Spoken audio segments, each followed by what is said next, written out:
I would like to thank all my subscribers, especially all my members who contribute a small amount every month so that we can bring you the best quality podcasts, video, and audio.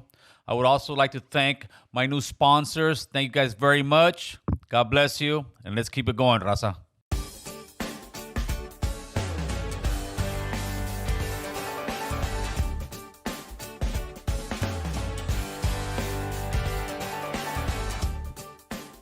I had like 15 different wasps' nests all over the house, and so Pestcal came out, they took care of it for me. They did it at a really low price, and they were really efficient. They got it done really quick. I wouldn't recommend any other company to do this kind of work. My attic was infested with cockroaches. I kept calling around to different companies. I'm like, I gotta get this done today. The best company is Pest Cow. I called them up, they gave me a great price. They came to my house that day, they gave me an estimate. It was perfect, it was lower than everybody else, and they're an amazing company. You should give them a try. They did some awesome work in my house. Hi everyone, my name is Kevin. I'm the owner and operator at Pest Cow Exterminators. We focus on rodent and insect control. We give you a free estimate. We're licensed, bonded, and insured. We get the job done right. Thank you.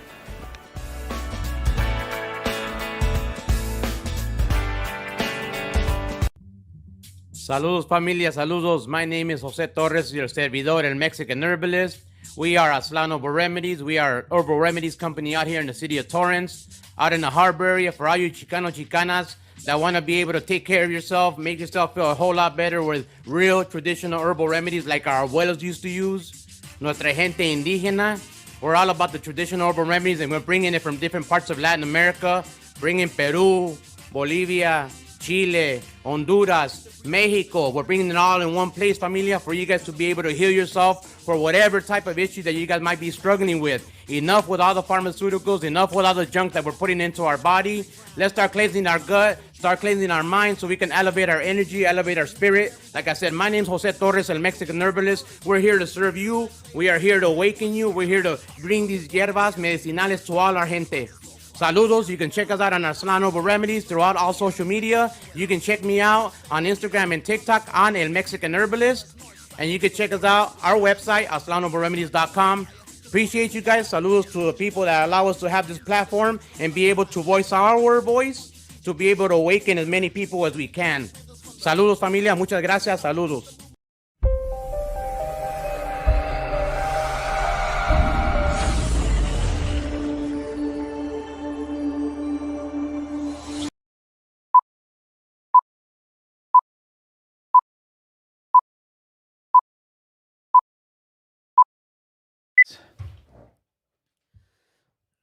In 1918, at exactly 11/11, on the 11th day of the 11th month, Germany and Allies signed a treaty ending World War I.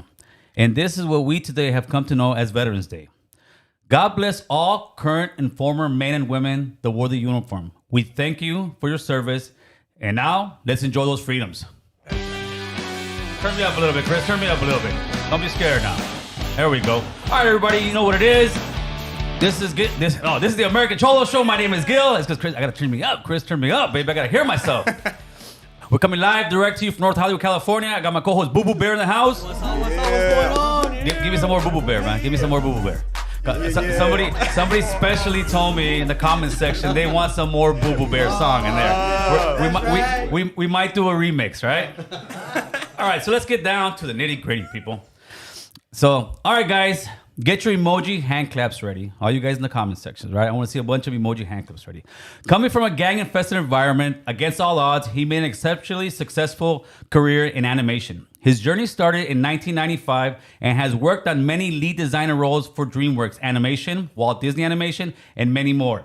He created his own Nickelodeon CG animated comedy series, Fanboy and Chumchum, and is now co-creator, executive producer of Nickelodeon's Netflix animated series Glitch Text.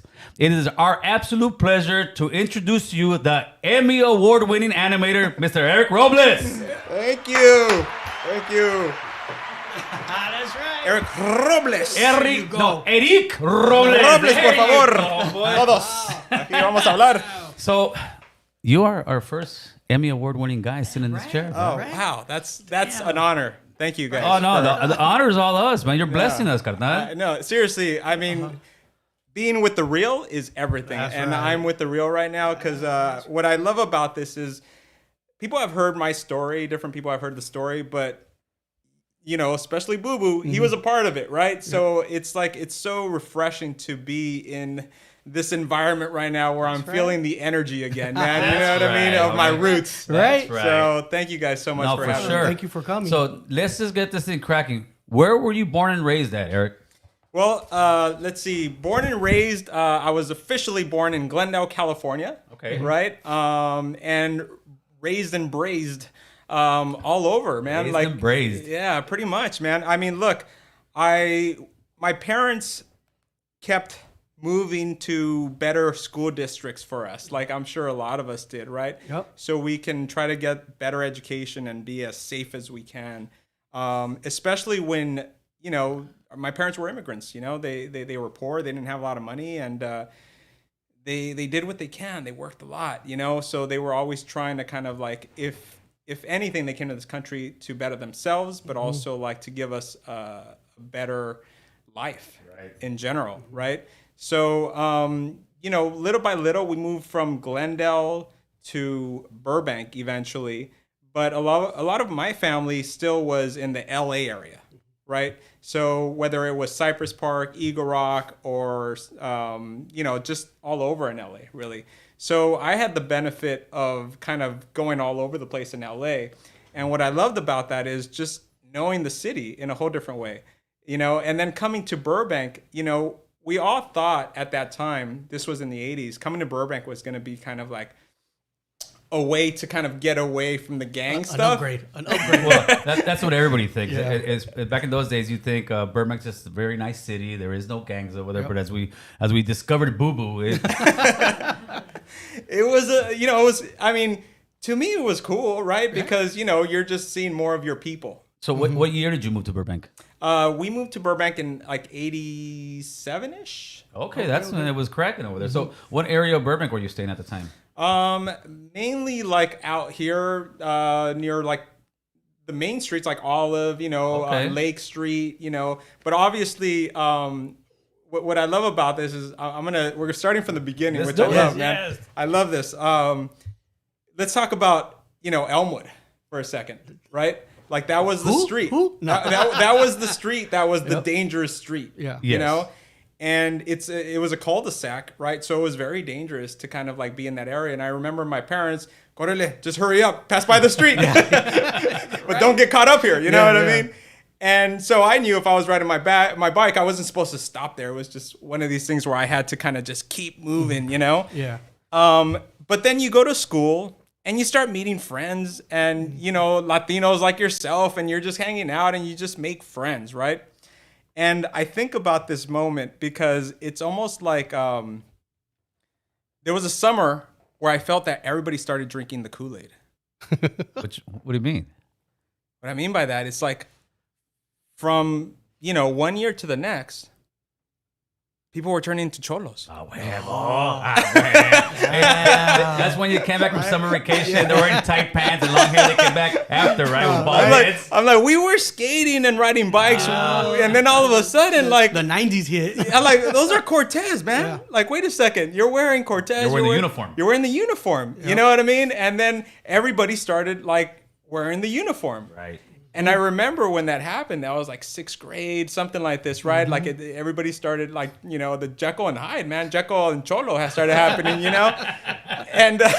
And it was, it was one of those things where I realized, like, oh, right, this is the natural progression. Right. Mm-hmm. It's just what it is, right? You're in these neighborhoods and then all your friends are your friends and you're not going to like trade friends, man. These guys are your brothers. Right. Yeah. And so you just start adapting. You start adapting to the community, right? And you start adapting to your friends. And then next thing you know, you realize like, oh, we're all in this. Yeah. Right? Yep. We're all in this together, right? And, the thing for me was, specifically for me, here's the thing, is I've had all you guys, I'm going to include you in this. Thank you. But I've had all you guys as my friends, right? And there was a loyalty. It's like this unspoken thing where everybody started joining the gang, right? And I was kind of like the odd man out. I wasn't joining, but I was there. And nobody ever forced me. Nobody ever said like, yo, man, you have to. You know, I always felt accepted. Yeah. And that's the family aspect of it that it's hard to explain to others, right?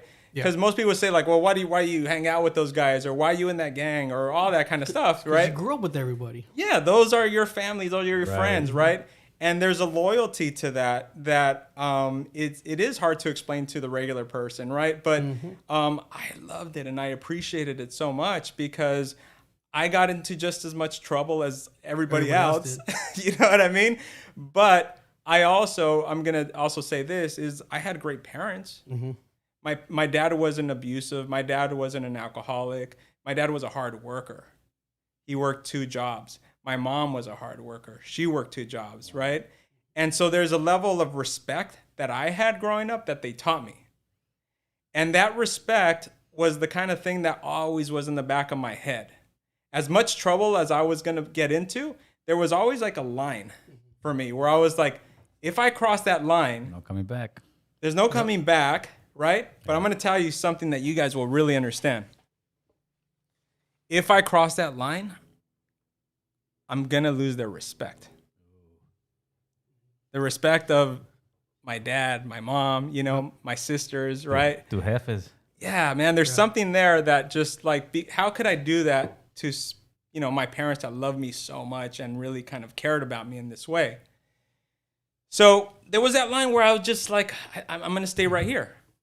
And as much as I was constantly tempted because I wanted to officially cross that line, I kind of just held back, man. And what I really do appreciate is that you guys never forced me to jump me in and get in. It was never, I never felt that. And nobody ever, you know, didn't invite me to the parties, didn't invite me to the thing because You were still part of the clica. I was still part of it, man. And that brotherhood is something that I always take with me and I really appreciate. And it's really kind of ultimately made me the man I am. And also not only that, but it's also made me the leader that I am. Nice. Now, when you say crossing the line, for people who don't know, what exactly do you mean by saying you didn't cross that line? Well, there's certain lines, right? There's different lines that we all cross and we decide. But I think morally, it's just kind of one of those things where it's like, if I cross this line, am I going to pick up that gun? If I cross that line, you know, am I going to start doing drugs, right? And even though it was around me and even though like I had the opportunities to do all that stuff, you know, those were those lines where I was like, Now, I took it as, did they not jump you in? Did you get jumped into the neighborhoods? Because that's a line. Once you cross that, it's kind of like, well, you got to kind of pick up a gun every once in a while. of course. Well, that's what I'm trying to say is that I never had to cross the line. I never was pressured to cross that line. But I'm going to tell you this, people around me, right? They're specific like friends of ours that it's almost like they had to. Yeah, of course. Right? Yeah. And I don't know what kind of force field I had around me. You know what I mean? Because it was more of an acceptance of they just wanted my energy around. Well, sometimes it's also that if they see you're a smart, intelligent guy, they kind of feel like, nah, this guy's got something going for him, something special. And I think I don't remember anybody really forcing you into the neighborhood. You know, you were always there. Any times things would go down, you were still there backing us up. Oh man, all the time. You know? Yeah. I mean, but I don't remember anybody ever like saying, "Hey, man, no, it's time." you know, I know I never did with you. Never. You know, and I know a lot of, like you're saying, I don't remember, now that I'm thinking back, I don't remember anybody else saying that either. But you were always there. Yeah, the loyalty, man. Like again, you know, we were talking about Cesar Robles, right? Shy boy. You know. Yeah. Speaking to the mic, I'm sorry. you'll sound much sexier tomorrow. You're like, damn, I wasn't speaking in there. Watch. Listen, ladies. There you go, baby. Now you're talking, buddy. I'm gonna drink some of this milk. No, don't drink the milk. Don't drink the milk. It's pus. Okay. That's what we hear. That's what we hear. You know, like what can I say? I grew up with these guys. I grew up with in the neighborhood, and I just felt the love. I never felt the pressure.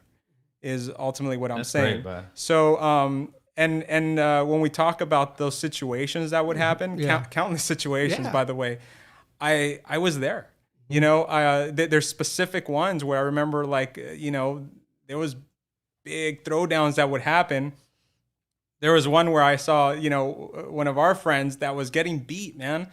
And I just like, of course, there was no second thought ever, like to be involved. You jump in and you start fighting, right? That's right, yeah.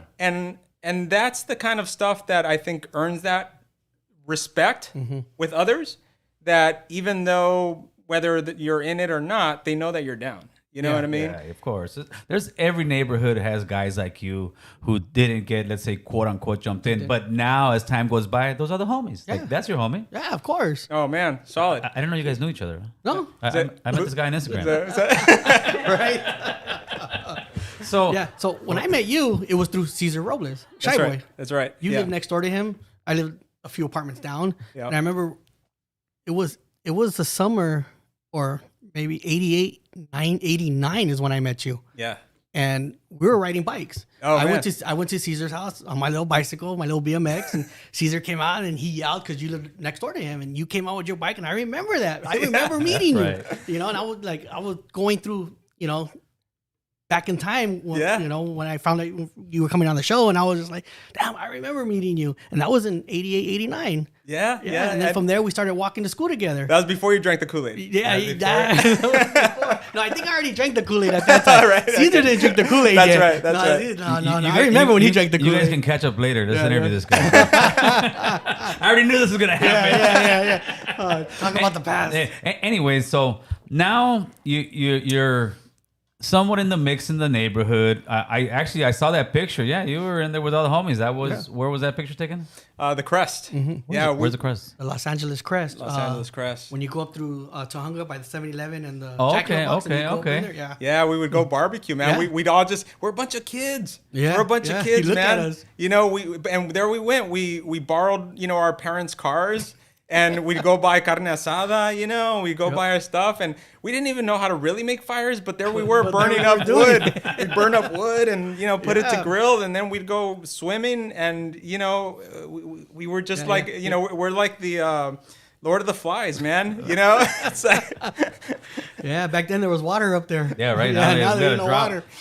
So how did you start making your transition from that in high school? By the time you were in high school, you still hanging out with the homies, or you starting to go a little bit more your way? this is a great transition, right? Because this is really interesting what happened. Okay. Around this time, this was, I want to say, right before, like, when we were going to ninth grade.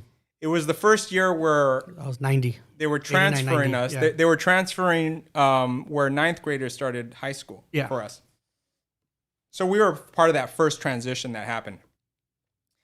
And then I started thinking, because I was wearing the, you know, the Cortez, I was wearing the King shirt. I was wearing the uniform, brother. Uniform. You know, the uniform. Yeah. I was wearing the uniform 7th, 8th grade, right? And all that stuff.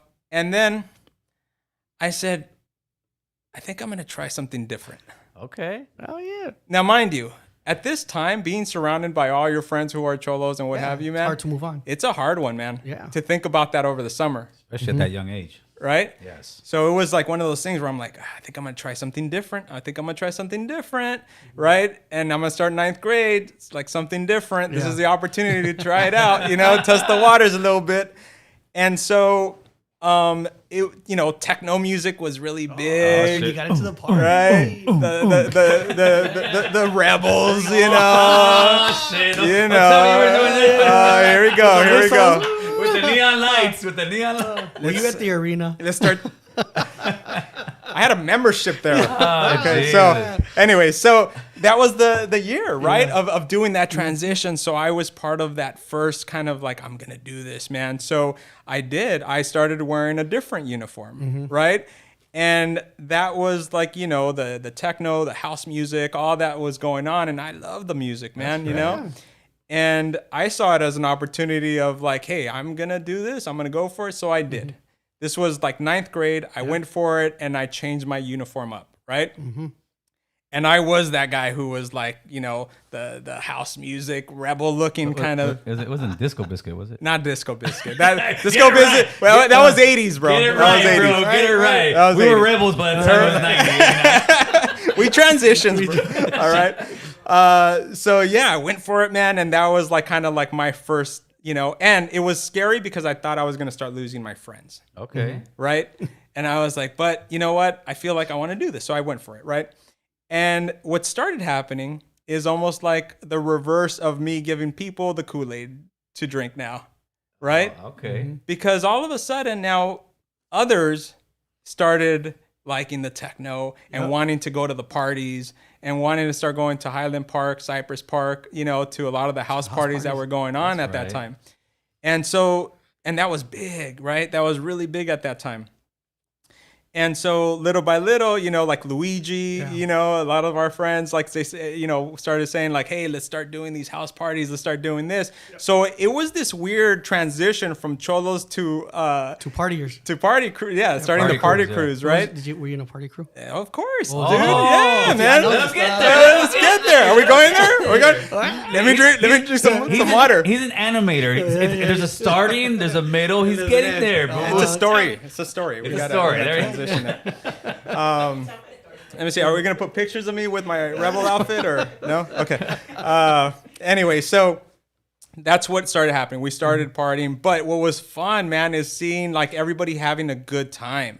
Yeah. Because we went from like serious gangster parties, like, you know, where everybody's just drinking, getting high, but it stayed pretty kind of tame. To now, we're going to LA, man. We're going to Cypress Park. We're going to Highland Park. We're going to Eagle Rock, and we're like tearing up the town, man. You know, at people's houses, backyards, and we're crazy, You right? were those guys on Fox News. Yes, yeah. We actually were, right? Ditching parties. Yeah. So we were a part of HEM, Hechos en Mexico, right? Hechos en Mexico. Ándale, cabrones. Ándale, cabrones. Hey, before we go, did the stocking ladies go up or down when you changed to? What are you were? I can't say disco biscuit. That's the word I use. I can't. Careful. Techno. When you went techno, did the stock go up or down with the ladies? Honestly. Look, I'm a married man now, and I don't. Yeah, we're talking about the past right now. Oh, the past. Yeah, we're talking about. I hope you're not technoing right now. No. You got your whistle in your Look, pocket. if we're gonna be completely honest, that was the point. Right? Okay. That was the point for us back then. Is like, yeah, of course, you know, we're teenage kids, man. We're 17, you know, whatever we are, right. and you know, 16, 17, and yeah, we're gonna go out party and do our thing. So it was a really cool time because what happened was it took people away from the gangbanging.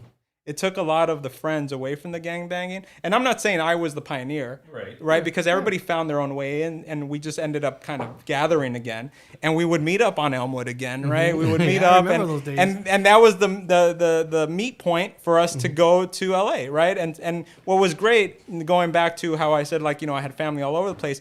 I knew LA really well. Like, I knew Highland Park and I knew Cypress. I knew all those areas really well because my family's out there. So whenever it was time to go, this is, you know, pre-GPS, you know? I was like, oh, no, yeah, I know how to get. Area, I know how to get to Viva Market. Hold on. You want to go to Pete's Patio? Right. Sure, hold on real quick. You were the GPS. I was, yeah. We were because the back GPS. in those days, if you lived like in Burbank, North, to go over there, that's like another world. Yeah. Exactly. Right? Exactly. Yep. Right. So it was cool, right? So to have that kind of thing. But I guess what I'm saying is, there was a transition there, and you know, the gang stuff. It did leak in a lot of times. That's what I was asking next. You know, because there were a lot of drive-bys still, and there were at the house parties, you know. And the gang members also haters. When you got more chicks at the party than their parties, they're gonna hate on you. I know that for a fact. It did, and it did. Straight up. And it happened within even the neighborhood. Yeah. Right. Like there was a lot of kind of like, hey, I don't know if you should be doing that kind of stuff. Animosity, yeah. So we just would invite them to parties, and so they could understand. Why he didn't show up, huh? So they could understand. He was a hater. Where are those vatos going? So, you know, so that was really cool to kind of like see that transition. It was a really fun time, you know. But, you know, now if I start transitioning into like that, and then how I ended up starting slowly to kind of into the career and stuff, it was still within that time frame, because around that time, I personally was starting to think about my future, right? And this is about 17 years old. Right, and so did you already know how to draw back then? Yeah, I've always been an artist. I took all the really arts young age. classes. Oh, okay. But back then you didn't know you were an artist. You just thought you were a kid. I was just a kid drawing, right? And I think there's and this is why I think this whole conversation, as much as we're joking around, but it is important to talk about this, because there's a lack of knowledge out there, you know, and belief in yourself that you can actually accomplish these things, right? And I fell victim to that. You know, I fell victim because I didn't know. I didn't know what was out there. There was no nobody telling us about scholarships. Oh yeah. No. There was nobody guiding us, you know, mentorships or real counselors or anything like this, really kind of like helping us and guiding us at that time.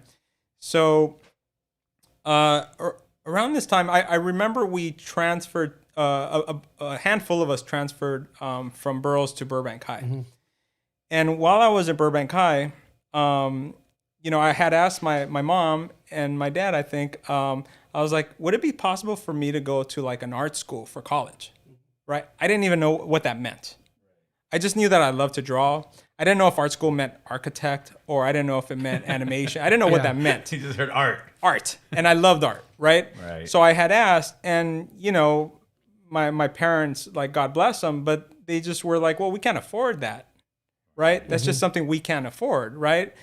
And that's the reality of our situation, right? Yeah. So to me, it wasn't like, oh no, I hate you, mom and dad. No, like it wasn't that. It was like, oh, okay, I get it. Yeah. Right? It's just the norm, right? Like you know, totally understand that. So I decided, well, what am I gonna do, right? And mind you, I don't know if this is normal or not, but a kid at the age of 17 really kind of thinking about his future, that's who I was. I was a kid thinking at 17, like, what do I want to do for the rest of my life, right? And so I said, well, I can't do anime or art, right? Which I didn't know what that was. So I'm going to do the next best thing as a career, something that excites me. Like, I love the streets. I love the gang life. I love all this craziness. I loved all that stuff. Yeah. So I said, I'm going to do the next best thing. I'm going to get into law enforcement. Damn, the complete circle, the opposite of what you were doing. All right. Okay. I thought you were gonna say tiger. Well, Oh, Jesus. I did a lot of that too, but you know, those are the other days. But I said I'm gonna go into law enforcement. So, as I was in school, I remember seeing to go see my counselor every once in a while. You know, you get sent to see your counselor, and the counselor, he said, Eric, it looks like you have enough credits here that next year for 12th grade, you're not going to have to come in full time. You can leave early. You can leave like at, you know, after lunch, right? For your senior year. And so my brain starts working and I'm saying like, this guy's telling me technically I only have like maybe 2-3 classes. Yeah. And then I'm done. Like I'm done. Right. So why isn't this man telling me like To do something. do you want to go to college early maybe? Yeah. Do you want to pursue, like, you want to get a head start in life? I was just another Latino kid that's just like, oh, look, good for you, man. You're going to be able to go home and go get higher or do whatever you want to do, whatever it is. And I'm looking at opportunity. You know, I'm saying like, wait a second. This is an opportunity here. And I asked him, I was like, okay, so you're saying I only have about 2 or 3 classes that I technically have to do to be able to graduate next year, right? And he's like, yeah. I said, if I went to like night school or like adult school and got some credits at night, technically would I be able to graduate early? And he's like, yeah, but why would you want to do that? You wouldn't be able to graduate with your friends. I'm like, screw them. My man, I want a career. I want a life. I want more, you know, whether I'm graduating with my friends or not, they'll be happy for me just in general. But this is an opportunity. And I said, can I graduate early? And he's like, yeah, technically you can. And I said, okay, that's what I want to do. Tell me how I can do this because I'm going to adult school or I'm going to night school, whatever I have to do to get those extra credits because I want to start college early. And so that's what I did. You know, I think it was like 11th grade or something like that. I ended up, you know, going to school at, you know, it starts at 8. So I would go to school at 7 a.m. They had a class early in the morning. And then after school, I would go to night school. And I would take extra classes. This is like 11th grade, right? Because I saw opportunity, guys, and that's all it was. I was like, this is an opportunity. It's not because I was the smartest kid in the room. It's not because I was like, you know what I mean? Yeah. I wasn't the, you know, the honor roll student guy. I just was. You had ambition. Yeah, I wanted more, right? So I did that, and next thing you know, I have enough credits to start college at 17. Wow, that's great. So that's what I did. You know, I went to college, and I was able to go back on stage to graduate, even though I was at college. You're the college guy. That's cool. Isn't that crazy? That's very cool. So so I went to college for 3 years, and I studied law enforcement. I took all, I was taking all my classes and I administration of justice classes, Science, right? all that stuff. All of it, right? And so there I was. I loved it, man. I just was so into it. I would study, man, and just really because I was learning about stuff that I knew about, man. Yeah. You know, The streets, It was like, you want penal codes? Let's do penal codes, right? Let's talk about penal codes here. Let's do the. So I was so into it, man. And but there I was drawing all the time, no matter what, right? So we were in I was in one of my evidence classes, right? And the instructor was a Burbank police officer. His name was Officer Dean, Joe Dean, okay? And this guy was the coolest dude, man. Just one of those cops that's been doing it for a long time. And he just loved people. He just loved people. It's not one of those ones who's just they think they're better than you. Yeah. It's one of those that just likes people. And he loves his job and he loves talking about it. And you could tell he really loves his students.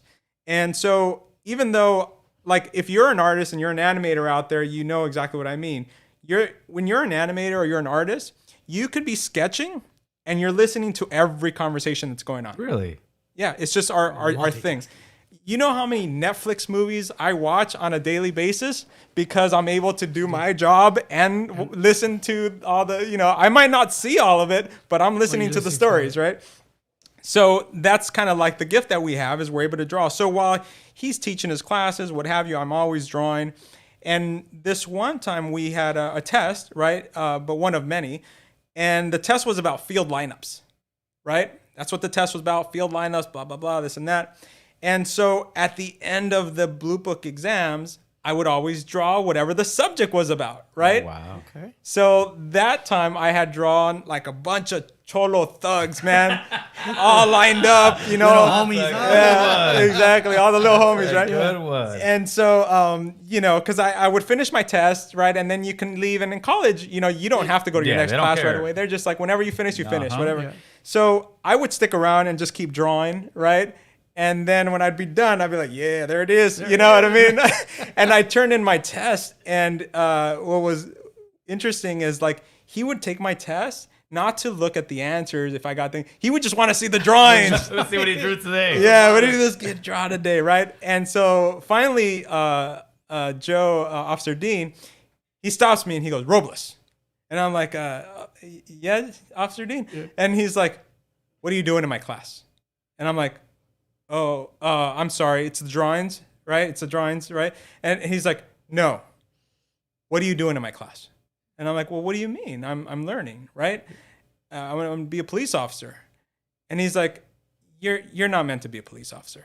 And I'm like, well, what do you mean? What do you mean? What do you mean down already? Yeah. Hold on. Another guy shooting me down. Hold on. Freeze, buddy. Freeze right there. So he's like, you're an artist.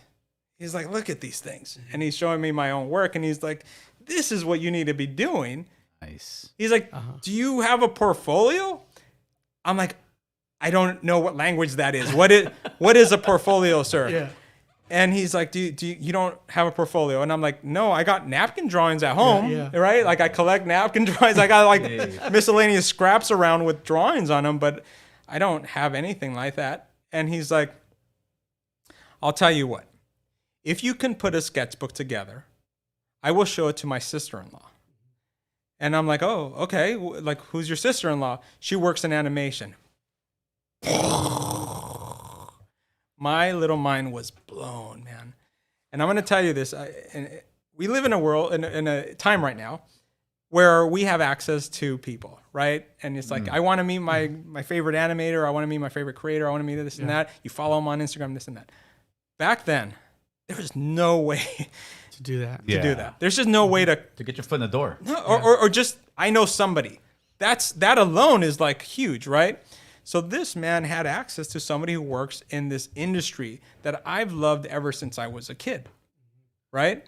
And so here I am, I'm like, oh my gosh, you know somebody in animation? He's like, yeah, my sister-in-law works in animation. And he wasn't specific on what studio or anything like this, but I was excited. I was like, oh my gosh, this is amazing. I said, okay, Officer Dean, no problem. I'm going to get a sketchbook and I'm going to fill it out and this and that, right? And he's like, okay, all right, go for it, man. And I swear, within 3 days of that weekend, right? It was Friday, probably or I bought it on Friday, Saturday, Sunday, Monday. I practically did not sleep for 3 days. Because you know those black sketchbooks that you would buy at CVS or Thrifties or right? Those sketchbooks. So imagine, these guys here, imagine something like this. And you see how many pages that, right? Yeah. 3 days, front and back of sketches. I'm talking about full on, I went nuts, right? I said, I'm not going to sleep. Exploded on the book. Yeah, man, this is it. This is my opportunity. I saw it as everything, I see things as opportunities. What were you sketching? Was it just all over? Oh, I was drawing because he had said that he mentioned X-Men, right? And I'm like, X-Men? I love that show, right? The original X-Men series in the 90s, right? Yes. And I'm like, I love that show, right? So I went and I bought myself, I had some comics, but I also bought myself some trading cards and just kind of to see how they draw them. And then I was just drawing them all. So that's what I was mainly doing is action adventure looking kind of characters. And so here comes Monday and I turn in this sketchbook and he's like, the whole thing? And I'm like, yeah. Yeah, and there he goes. He goes looking through it, and they're all filled out. And he's like, "This is amazing, kid. This is amazing." I'm like, "Thank you so much for just showing somebody in this industry, right?" So it turns out that his sister-in-law was a woman named Stephanie Graziano. Okay, Stephanie Graziano and her husband Jim Graziano owned a studio called Graz Entertainment. Graz Entertainment was responsible for producing the original X-Men series, the Tick, Street Fighter, all the Capcom kind of shows. The main stuff. Oh yeah, man! Yeah. Back then it was all the hit action adventure shows, right at that time. Wow. So sure enough, I get a call, from somebody that works at the studio saying "Hey kid, you want to come down and get a tour of the studio?" How old are you this time? 19. Okay. I'm 19 years old. Right. And I'm just like, oh my gosh, a tour of an animation studio, a kid from the hood, man, actually go see professionals doing this craft that I love. Right. And so I go and I get to meet a production manager named Carrie Silver. And Carrie's like, yeah, let me show you around. Let me give you a tour. And so there I am. I'm looking at all these idols of mine that are drawing these characters. I'm in an actual studio where they make this stuff, right? And I'm walking around. And so I get the whole tour. And I was just grateful for that. Just happy that I was a part of that experience, right? And they said, well, if an internship or something like that comes around, would you be interested in something like this? I'm like, of course. Yeah. I'd be super interested in it, right? And they're like, great, okay, we'll let you know summertime, whatever, and this and that. And I'm like, okay, absolutely. And, there I am. I'm just excited, man. I'm telling everybody, right? Like, oh my gosh, check this out. So I'm just so excited that I was a part of just a tour, right? Yeah. That's all I needed is to be a part of that. And I would have been happy, right? But then I get a call from the production manager and he says, hey, you know what? I have a friend that works at another studio. I'm not going to mention the name of the studio or the friend because it's going to be about we're going to talk about this. But he says, I got a friend at another studio. He's like, do you want to take, your sketchbook and just go show them? Maybe they have something available for an internship as well. Trying to hook you up. Yeah. And I'm like, oh my gosh, yes, thank you so much. I'd be super excited about it, right? So, so I take the drive to the 405 and I'm going to, let's just say a big studio. Okay. It's a big studio. It's a major studio. And I'm like, oh my God. Can you hear this as I whisper? Oh my God. I'm like, this is a big deal, man. I'm actually at a big Hollywood studio. By the golf course. Right? Yeah. Is it on No. It's out in. We don't want to start a studio beefs. No, studio beefs. We're keeping it cool. So there I go. I go to this big studio and I see their logo. It's a big logo we all have seen many a times, right? And I walk up and I see the receptionist. I'm super nervous. I'm like this 19-year-old kid, you know, like they're gonna think I'm here to sell chocolates, maybe. Get his chicle? Yeah, exactly. So I'm like, okay, so the receptionist says, just wait right there, and you're gonna meet this. He was one of the producers, right? And I'm like, oh my gosh, okay, cool. So I'm there, and I have my little sketchbook, you know.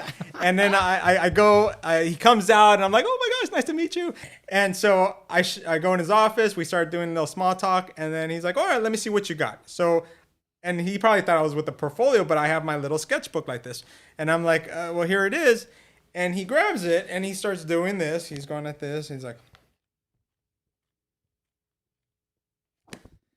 okay. He goes, you see those artists in the bullpen out there? And all those artists were like, I mean, they're animators, right? Yes. And they're all working in the bullpens and doing their stuff. And I'm like, yeah, those guys are my heroes. Like, I see them. Of course I see them, right? Yeah. They're unicorns. Yeah. You know, of course I see them. And he's like, unfortunately, you'll never be one of those guys. I'm 19 years old. Yeah. Right? And my little heart just goes, Oh, yes. Oh, what a dick. right? I'm sorry. What a... And my little heart just breaks, man. But here I am with a big, stupid smile on my face. Yeah. Right? Because I'm Okay. just like, okay, what do I know? I'm 19, you know? Yeah. I don't know. You know. I don't know. I'm you're a professional. What am I? Right? And he's like, I suggest you go back to college and you study your law enforcement, right? Wow. All right. And there's I always felt there was like layers there. Yeah. Yes, of just say that, course. right? Of course. And so he's like, you should go back and study your law enforcement. I think that'd be a good path for you. And I said, okay, all right. I get it, because what do I know? So I said, okay. And I get my sketchbook and I say bye to the receptionist, and I'm hurt, Yeah. you're 19 years crushed. old. Yeah. And so I go to the elevator, and I remember this very vividly. I remember going to the elevator, and I pushed G for garage, right? This was 2 floors, so it was G, 1, 2. And so I pushed G, and this is the moment for me. The doors start closing, and I feel super sad, right? Doors start closing, and right before they close, I say, fuck this guy. Yeah. Am I allowed to say that? Yes, sir. Fuck him. Sorry, kids. Yeah. But that's the truth, right? It's how you feel. And I'm pissed, and I'm like, F this guy, man. Yes, sir. What does he know? What does he know? What does he know about me? What does he know about almost getting shot twice? Yeah. What does he know about, the kind of stuff that my parents have gone through, the struggles that my family have gone through? What does he know about the life that I've struggled with as a teenager, right? And just as a unit, as a family, trying to come up with nothing and trying to make something of ourselves. Yeah. Like, what does he know about, like, if I can do this or not? He doesn't know me. And that's the attitude. It right there is switched right before those doors closes. And it sounds like a story, but this is my story, man. Yeah. This is my real story. And that's how I felt. And that's what I said at that moment when that happened. And I said, forget it, man. That's it. I said, there's that thing, That cholo came Cholo out of you. thing, man. That cholo came out That's of you. what it homeboy. is. That's exactly what it It's like, is. who's gonna tell me? Who's gonna tell me I you know could who or I can't? am, Right. right? And you're like, nah, dude. You don't know me, right? So have you ever ran into this guy again in your career? We're gonna get to Oh it. yeah, this guy. Just let the guy tell his story. I'm all excited here, So he man. lit a fire under you. Oh yeah, Which yeah. is good. Yeah, but I don't think it was No, it was not. No, it was not intentional. I could imagine there's a bunch of weirdos back there drawing. He just saw you as a Latino guy who just wasn't good enough in his eyes. Look, I'm not painting pictures, but I am. I am. I put all those pictures. Don't worry. Let them get the hate mail. Let's just say it was a different time. Yeah, absolutely. Right? Absolutely. It was yes. a different time. Like, most people listening to this will be like, I don't know right now because everybody's super sensitive about like these topics, Yeah. right? Right. But Of course. if we're gonna be real in this conversation, Yeah, you which gotta put it out I there. said 100%, right? If we're being real, it was a different time. Yes. And at that time, they didn't care. Yeah. Nobody cared if they would like hurt your feelings Yeah. or be semi-racist to you. No, not at all. Right? It just was what it was. Right? And most of the time, like I'm sure our parents, they went through versions of this themselves. Probably worse. Even worse, right? So, you know, you just roll with the punches, right? But to me, it was like, oh, it's on. It's on, dude. You know what I mean? It's on. You're going to see what I can do, right? So I went home and I continued, man. I continued to start like figuring things out. Like I wanted to draw. Mind you, this is pre-art of books. This is pre-internet or pre like anything. Like 94, 95? This is 95. 95. 95. And so no internet, right? Like any of this stuff. So I had to start figuring out like what are the essentials of animation. Now, most of these guys who are behind those bullpens, you said those guys actually went to schools and colleges for that stuff, right? That's correct. And you, not at all. Nope. Law enforcement. Wow. Law enforcement. Law enforcement. Freeze, dirtbag. Yeah. Give that the look. Oh, you got the look. You got the look. So I went back and I was like, that's it. I'm committed. I was in. I was like, nah, I want this now. Yeah. I tasted a little blood. You know what I mean? So I want this career. I want this, you know? And so there I was practicing at night. And I get a call from the first guy who sent me there. Right? And he's like, Eric, there's an internship. Do you want it? And I'm like, what? Yeah. Like, yeah, I want this. Like, I was here like grinding my axe, man. Yeah, I'm ready for this, you know? And he's like, great. Well, here you go. Here's your opportunity. And I'm like, awesome. So I'm a part of this. Like, I'm in. I'm in, you know? And so I show up. And I'm so excited on my first day, and I'm walking around to all the artists. I'm like, "Hi, I'm Eric. Hi, I'm Eric. Hi, I'm Eric. Hi." I'm like, what, your trash looks full. Do you want me to take that out for you? I'll take it out for you. I'm your guy. The super intern. Oh yeah, super intern, man. I wanted the badge of super intern. You know. Right. And I'm like, you want me to sharpen your pencil? I'll sharpen your pencil. And so I was the kid walking around and asking people if they needed anything, whatever. But I was so into it. And I would get the opportunity because I got all the grunt work, right? But to me, that wasn't grunt work. That was education, right? Yeah, exactly. I was the guy who would make copies of model sheets of like all the stuff that the guys When you were say copy of model sheets, what do you mean by that? Okay, so copies, like Xerox copies, right? So I would get the original drawings and I would go to the Xerox machine and make copies of those for production. So if they needed 10, I'd make 11. If they needed whatever they needed. But I was collecting my education, my books, my, you know, everything my schooling. I was collecting it on the side. So at night when I would go home, I would practice.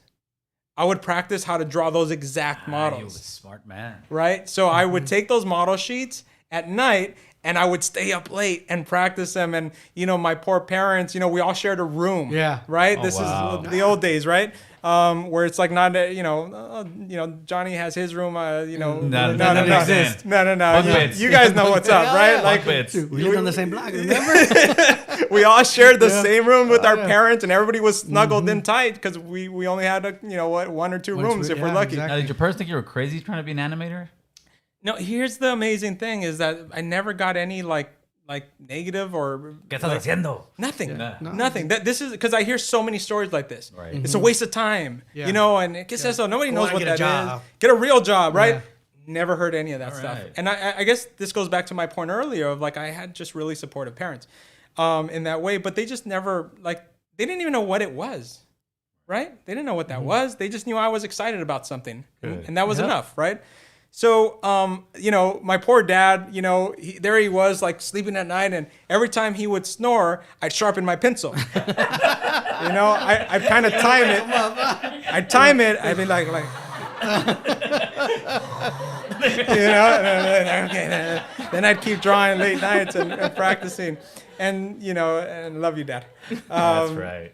And, there I was practicing. So every morning when I'd go in, because I was the first one there, of course, I would make extra copies of my work and leave it on the directors and producers' desks. Yeah. Right? I would walk around and leave my copies of all my stuff, right? Every day I did that, right? And so just because I wanted feedback.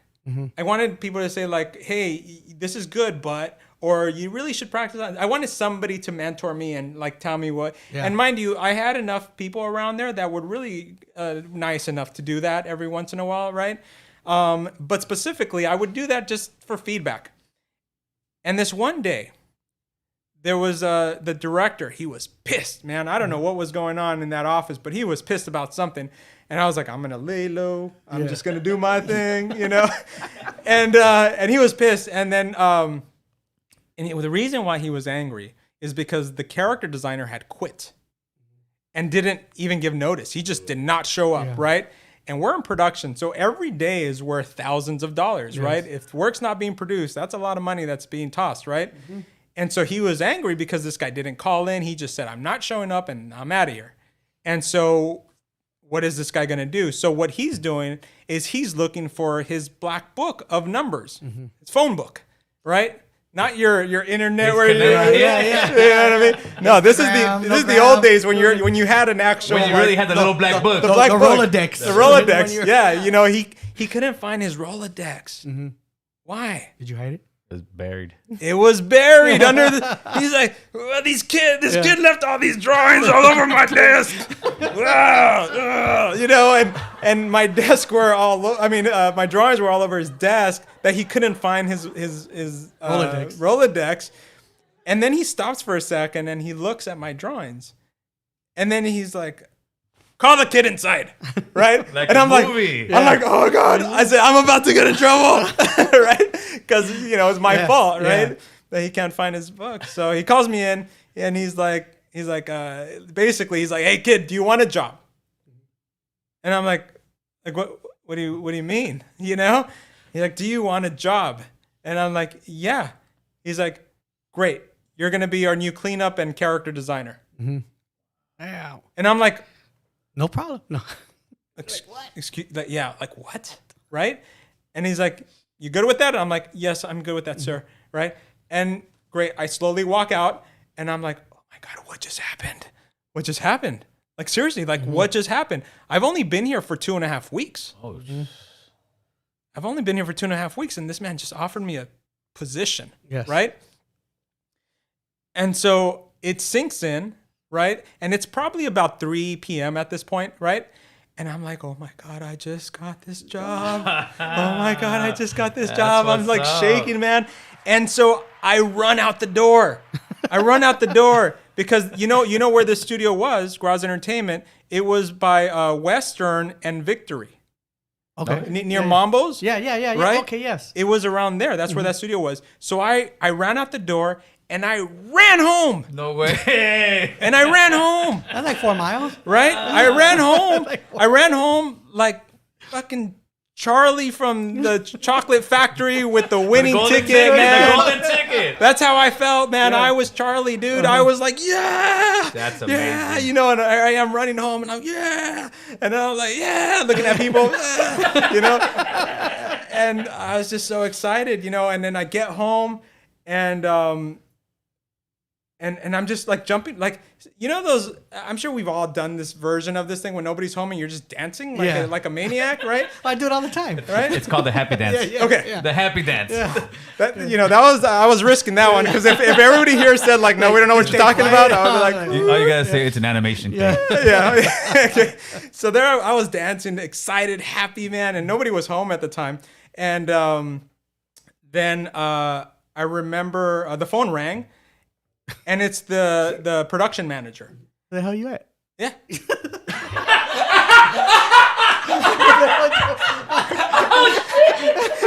He's like, where'd you go? You know, and I'm like, oh God, I'm so it's all right. I'm supposed to be there till 6, right? And he's like, did you just leave? And I'm like, yeah, I'm so sorry. I was so excited that I just ran home and I don't know what I'm doing, man.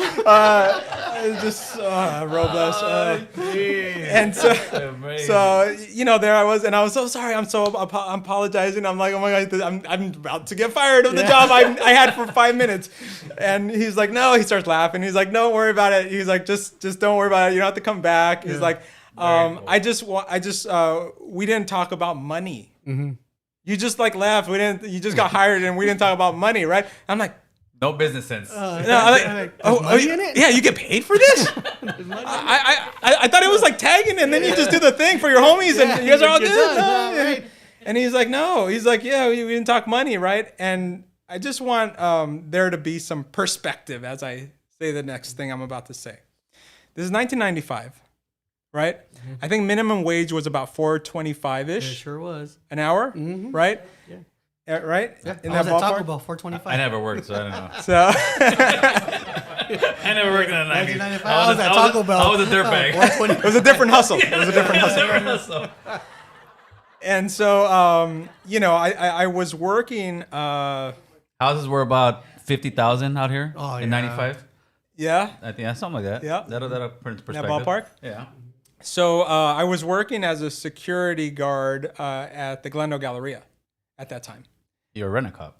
Rent-a-cop. Okay, just Yeah. making sure. And because I was setting myself up for a career, right, in law Yeah, enforcement. of course. And So if it didn't work out, you'd be back to being a rent-a-cop. yeah, absolutely, man. I was like, You'd be that guy at the mall. you know what I mean? You ain't a cop. I'm like, see the flashlight? Yeah.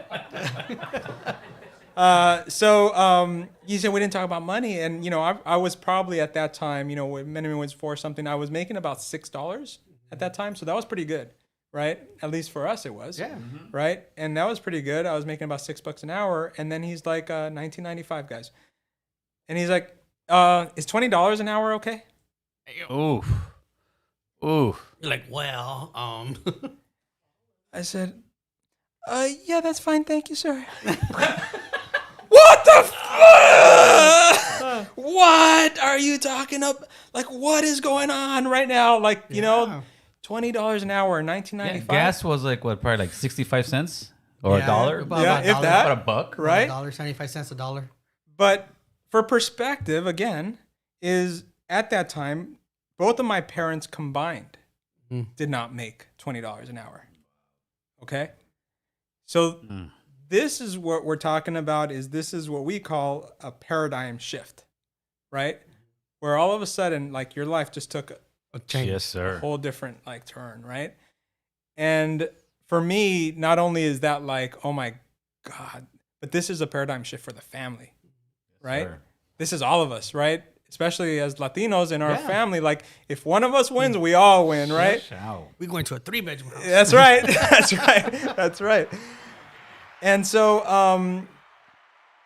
I didn't know what to do with this information, right? So I'm like, I got to call my dad. I don't know what to do with this, right? Like, this is like Major. Major. this is major, Yeah. right? And I'm 19, right? What do I know, right? So I call my dad, and you know, my dad, like, I think most of our dads, they speak Spanish perfectly, right? But and they semi speak some English, right? And my dad was definitely kind of, you know, he speaks some pretty good English, you know, at that time. And you know, I call my dad. I'm like, hey, Dad, you know, I want to tell you something that's going on. You know, this just happened to me. And, you know, he's like, okay, a ver, ¿qué pasó? You know, what's going on? You know, and we're talking in English like this, right? And I want to tell you what's going on. And, you know, they just offered me $20 an hour at this job. ¿Cómo que te ofrecieron $20? He's like, and I was like, I don't know if you're angry or happy. I don't know what's going on right now, but this is amazing, right? And he's like, oh my God, this is great. Like, oh my gosh. And then I tell my mom, and then I'm like, and then we're all in this, right? In this headspace of like, this is a career, right? That's like $80 an hour right now, $100 an hour right now. This is right. Yeah. Start, yes. This is a career, a whole different thing for our, like, we don't know careers in our Life-changing. family. Yeah, this is a whole different thing for our families, right? And I'm just drawing. Yeah, and I'm doing what I love. Yeah. Doing what you right? love. I'm doing what I love, right? So, you know, this is not only like amazing, right? But it's a responsibility now, right? It's a big responsibility, because not only do I feel obligated to perform, right? But this is scary, guys, because I didn't go to school for this. Yeah. And they're expecting me to perform like a professional now, right? The pressure's starting to kick in. The pressure kicks in, right? And so you're like, okay, I got to step up and I got to learn. Yes. I got to educate myself. And that's what I started doing. I started like, you know, the VHS tapes, right? And back then you didn't have QuickTime. So I would play the video and then pause them. And you remember what would happen with VHS tapes when you try to pause them? Yeah, you would get that. All that nasty, weird distortion that would happen. But that's how I would frame by frame try to, and frame by Oh, frame did not man. work really well with VHSs, but that's how I was learning how to animate. That's how I was trying to figure out how things worked, how things were happening with animation, squash and stretch, all the fundamentals of animation. In the meantime, learning design. I had a great mentor. His name was Carlos Huante, one of the only Latinos that I knew back then. He was a creature designer in animation. And he taught me a lot of the main fundamentals of anatomy. You know, he taught me, he was like, you got to get these books. You got to like learn about this. These are artists that you need to learn about. And, you know, this information that I was desperately like seeking, you know, and he was able to mentor me and became my lifelong friend even to this day. And so I really started just educating. That was the main thing, right? Work hard, work hard, work hard. And this is the part that, you know, people look at my career now and they're like, oh man, this dude just got shot. You know, it's easy for him, whatever it is. Right? That's the easy part, but they don't know the struggle. That was in the beginning. Yeah. Right? And what we did, you know, for the first 2 years of my career is save money. And it allowed us to buy our first home for my parents. Right? And with that money, it really, like I said, it was one of those things that was life-changing for all of us. But it was one of those things where I was like, oh my gosh, this is really happening for us, right? And I'm going to circle back to your question earlier. So I worked at Graz Entertainment, and then, you know, the way productions work, you work on shows, and then they wrap up production, and then, you know, you look for your next gig. Yeah. So then I get a call from a director who had worked with me prior at that studio. And it happens that he was going to be directing at that same studio that that producer worked at. Yeah. That told me that I would never have a career in animation. Yeah. This director is technically his boss. Okay. Right? So I'm like, Uh-oh. oh my gosh. I'm getting a call to, you know, from this awesome director to go work at this studio, but specifically at this studio where I know I'm going to see this dude, right? And so, sure enough, I show up, right? On, like, you know, we talk over the phone. He has no idea who I am, right? We're talking on the phone. He's like, all right, your starting date's this and, you know, this and that. And I'm like, awesome, great, wonderful, you know. Can't wait to see you. Can't wait to see you. And sure enough, day one, I show up and, you know, he's looking at me, and you know that like half smile look where you're like, he's trying to figure you out. Like, I know this guy. No, I know you're. Yeah. And it kind of dawns on him, like right? And I just got this big stupid smile on my face, like, no words needed to be said. Yeah. Of course. You know, we don't need to do that, man. We're bigger than that, right? Yep, of course. But you're just like, yep. Did he treat you? That's right. Nah, just try to act like everything That's was right. what it was, man. You know what I mean? When from the date that the officer at college saw your drawings and told you need to be something else to the date you were actually hired, how long was that span? Maybe a month. Oh my God. You're like changing 1 month like this. Yes. It was that fast. I mean, I didn't finish, Law you know, enforcement school. even though I was like really close to finishing, like I started a career. Now, do you buy that officer something every year for Christmas? Oh man, like again, those are those people who become like, Lifetime time friends. yes sir, Of course. right? And just that whole family, the Grazianos, they've always been, you know, just wonderful. You know, Very people always very supportive, and just having people like that in your life really makes a difference, right? People who are Absolutely. supportive. Absolutely. Mentors. Right? But it also just I'm going to put it out there.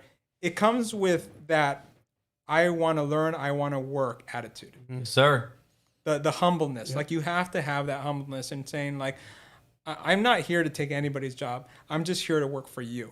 Exactly. And I'll work as hard as it takes. I'll do whatever you need me to do. And I promise you, I will be there for you. But I want to circle back even further. Do it. This all stems from the loyalty that we grew up with, right? The loyalty. Exactly. You say like, you need me? I'll be there for you, man. Yeah, of course. Right? Yes. You call me up, and I've had many of these situations where, you know, when, you know, specifically like a Shy Boy goes in my head, right? Where, a situation had happened and I needed backup, man. Yeah. And I was so angry that night, you know, as a teenager. And I go knock on Shy Boy's door and I'm like, yo, this just happened, man, blah, blah, blah. He's like, oh, no problem, bro. Let's go. Let's do this, you know? And sure we go. We go start knocking some heads, you know what I mean? Right. And it's just that loyalty, man, like thing where it's like, I'll be there for you no matter what. And I'll work as hard as I need to for whatever, you know? And that's exactly what I've brought to the industry is that hard work ethic of wanting to work hard, wanting to learn, wanting to, you know, strive to be the best I could be for others. Yeah. Right. And help others in that way. So, you know, I took that all. So, you know, at the age of 20, I had a 2-year contract to work at DreamWorks.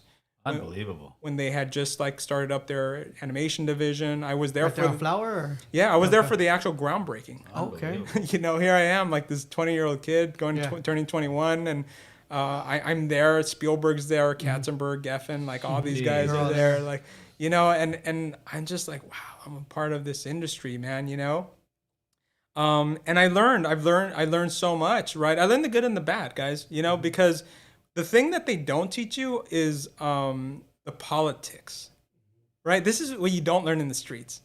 I mean, there's a different kind of policy, but it's not like. Well, I can't go sock this fool up right here. You're gonna get fired again. That's the difference. Yeah. There's a difference, right? And you have to learn how this works. This game is different, Yes, right? sir. It's a different kind of game, so it's hard. It's a hard. No, it's thing harder. to learn. It's harder in the streets. The streets, like I said, you can go beat somebody up if they owe you money. This guy owes me money. I can't go beat him up because I'm gonna get blacklisted along the whole business. Yeah, and the disrespect of. It's like playing chess. Yeah, like people will talk about you and talk about this and talk about that. Animation beef. Yeah. It's like what? But you know, and I was always used to if you have an issue with somebody, like you go like, hey, what's up? You know what I mean? Like there's an issue. It's just a look. Yeah. Right. Yeah, And you squash it. You squash it, right? But you know, growing up in this whole new industry of you know, you can't do that. Well, I didn't even know how it worked. I'm like, wait, what's happening right now? What's going on? You know, so I had to learn that side of it, you know, and you know, at a young age to really say like, oh, right. So these people function differently. They talk differently. They manipulate differently. You know, not all of them, of course. It's not all fun and games and drawing. Everybody's nice. No. You know, it's just a different thing. But look, we're being real, right? Like, yes, sir. But that's not just animation. That's everywhere. That's everywhere. Yes, sir. Yes, right? sir. That's business. But what I'm saying is I kind of felt like sheltered in the environments that we were in. Because like I said, if there was beef, there's beef and you squash it and that's what it is, right?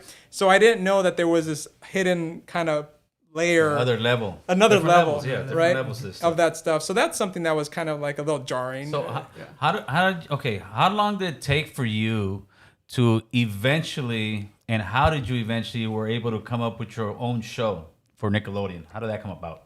Great. Well, through the years, this is like still my early 20s. I got hired at a studio named BKN, which was called Broadcast Kids Network.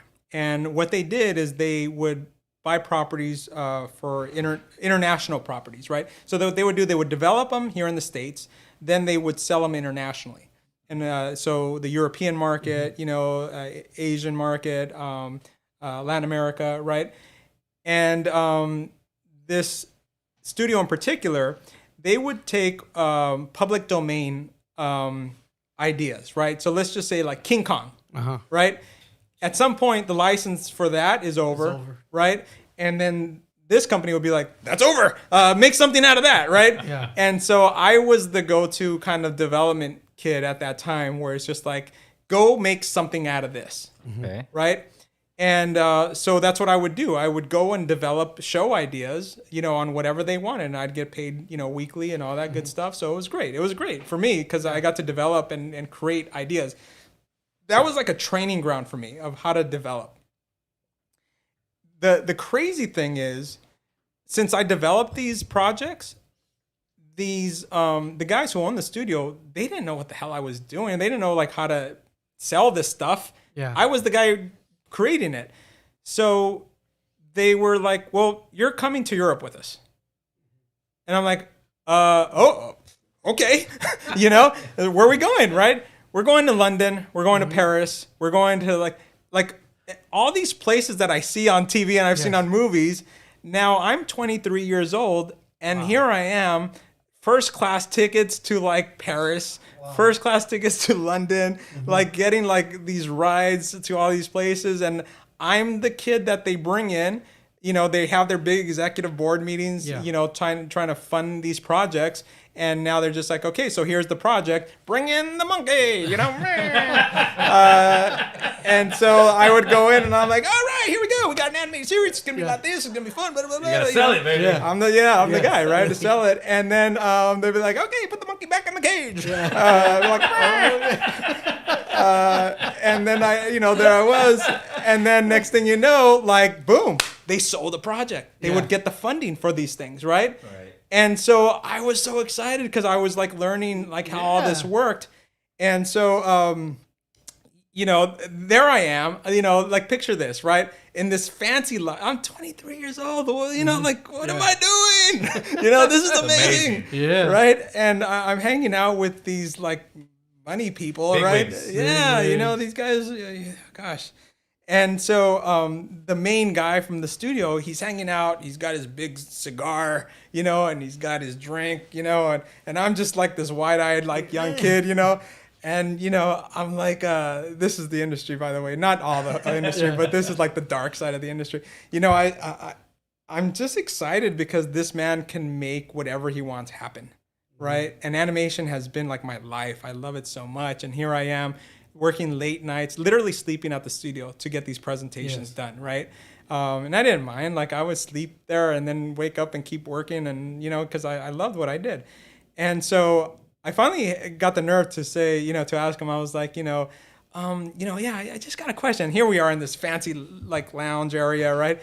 And I'm like, you know, I have a question. He's like, yeah, kid. You know, he's just from New York. It's like classic, man. Classic New York dude with the big stogie, right? Like, he's like, meh. And I said, I won't say his name, Mr. So-and-so, right? I'm like, Mr. So-and-so, I mean, you have the opportunity to make any cartoon you want. Like, that's crazy. That's amazing, right? Yeah. He's like, yeah, you know. And I'm like, what would you do? Like, I know what I would do if I had the money to do this. I know what I would make, right? Well, what would you do? And he goes, you want to know what, kid? He's like, it could be 2 pieces of on that television set. As long as it makes us money, that's all that matters. I bleep myself on that one. Yeah, that was great. Classic. You know, it could be 2 pieces of on that. As long as it makes us money, that's all that matters. Make money, you know. And I'm like, oh fuck, okay. I'm like, all those hours I worked, it doesn't mean anything. He doesn't watch it. He just looks at the ratings. Yeah. He's like, oh, effort means nothing to this man.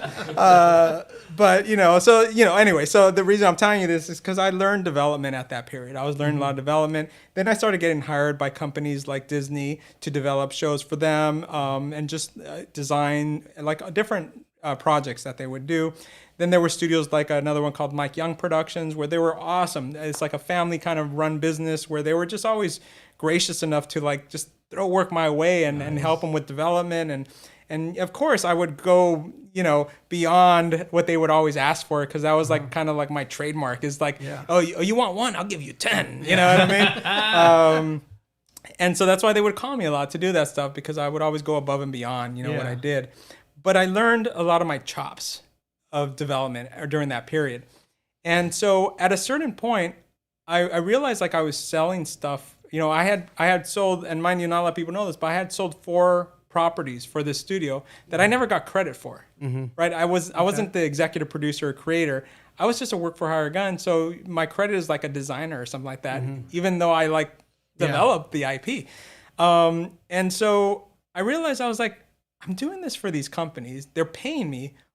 Why am I not doing this for myself? Yes. Right? I'm like, why not? Like, I can do this for myself. I can create my IPs and take them to studios and start pitching. And when you say your IPs, what does that mean? Sorry, intellectual properties. Okay. So your ideas, basically. Is there any that we've known that you've worked on? The four in particular, right? But because I'm not mentioning Off scenes, you tell me. yeah. So those in particular that sold. But then at that point, I was like, I'm going to start doing this for myself. Okay. So it was the first time in my career where I decided to leave a job because I was real passionate about an idea I had. And so I did. I thanked them so much for the opportunity and for working there. And they were confused because they were like, you're just going to leave and go work on your ideas, right? And I'm like, yeah, I really want to do this. I have this idea I really want to work on. And so I did. I took about a month and 2 weeks off. Okay, like that's, and I'm talking about, I locked myself in my office or in my room, at my place for a month and 2 weeks. When I say that, and you guys are starting to get the idea that I'm a workaholic in this way. Yeah, I think so. I look like a man with a beard and didn't shower for a month and 2 weeks, and gosh, I feel so bad for whoever visited me at that time. You leave me food underneath,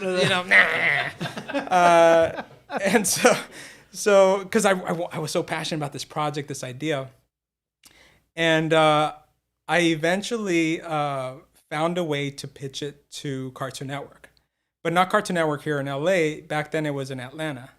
And so I just hustled my way and found a way.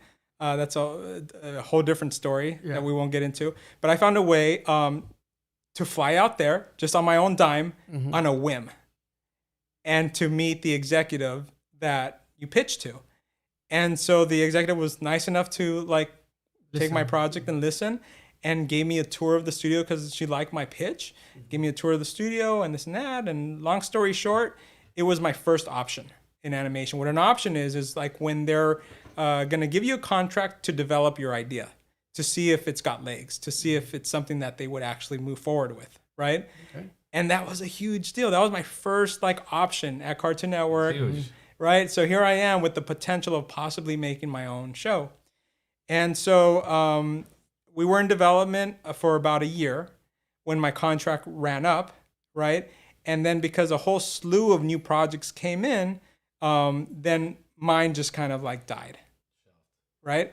And it happens all the time, right? But I'm just like, no, all that effort, all that energy, right? And there it is. But that's the industry, right?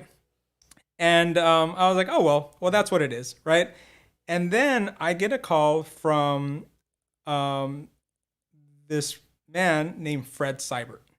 Okay, he has his studio is called Frederator, and this man is responsible for a lot of the early cartoons that we all know, like Powerpuff Girls, Dexter's Lab, a lot of Fairly Odd Parents, right? So he was the main producer of finding these talented people, these artists, to create their own shows.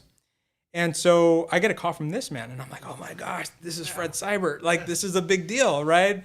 And I'm super stoked and excited. And he's like, it was the assistant that called, and he's like, yeah, he wants to meet with you when he flies down to LA because he's in New York. And I'm like, oh my gosh, yes, absolutely. So I'm super excited. And I'm thinking, okay, I'm going to meet this guy. I'm going to tell him about my career. I'm going to tell him how good I am. And I'm going to tell him all the good stuff, all the highlight. The highlight reel, sir. Here it is. This is me. Here's what I've done. Here's my portfolio. And, I'm just ready to try to kind of impress this man because obviously he's the guy responsible for making cartoons, right? And so we go to this... to a restaurant. He used to call it Mi Piaci. That was here in Burbank back in the day. And I meet him. I'm super stoked. And I'm like, all right, here it goes. Here's the pitch. I'm going to start telling him what's what. And I'm going to tell him about who I am. And he stops me. He's like, listen, I'm having lunch with you, not because I want to hear about your career or this and that, blah, blah. I'm like, dude, that's my game. That's my whole spiel. What are you doing? You just killed it. You're just killing it right now. And I'm saying this in my head. And he's like, I know I'm here for a reason. I'm here because I already know that. I saw this. Right?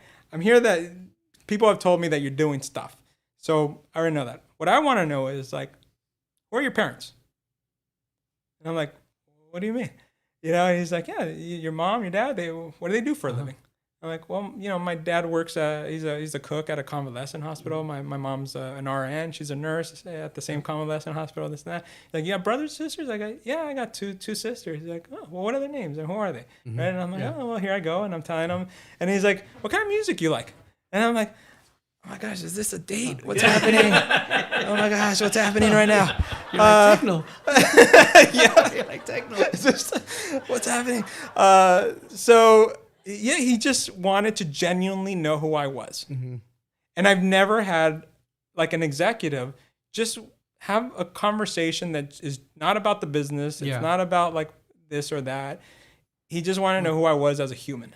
Person you were. Right. Yep. And so we had such a genuine conversation, right? It was just a nice conversation, two people talking, and he's telling me about himself. He tells me what he likes, his music, how he got started in the industry, right, and all this stuff.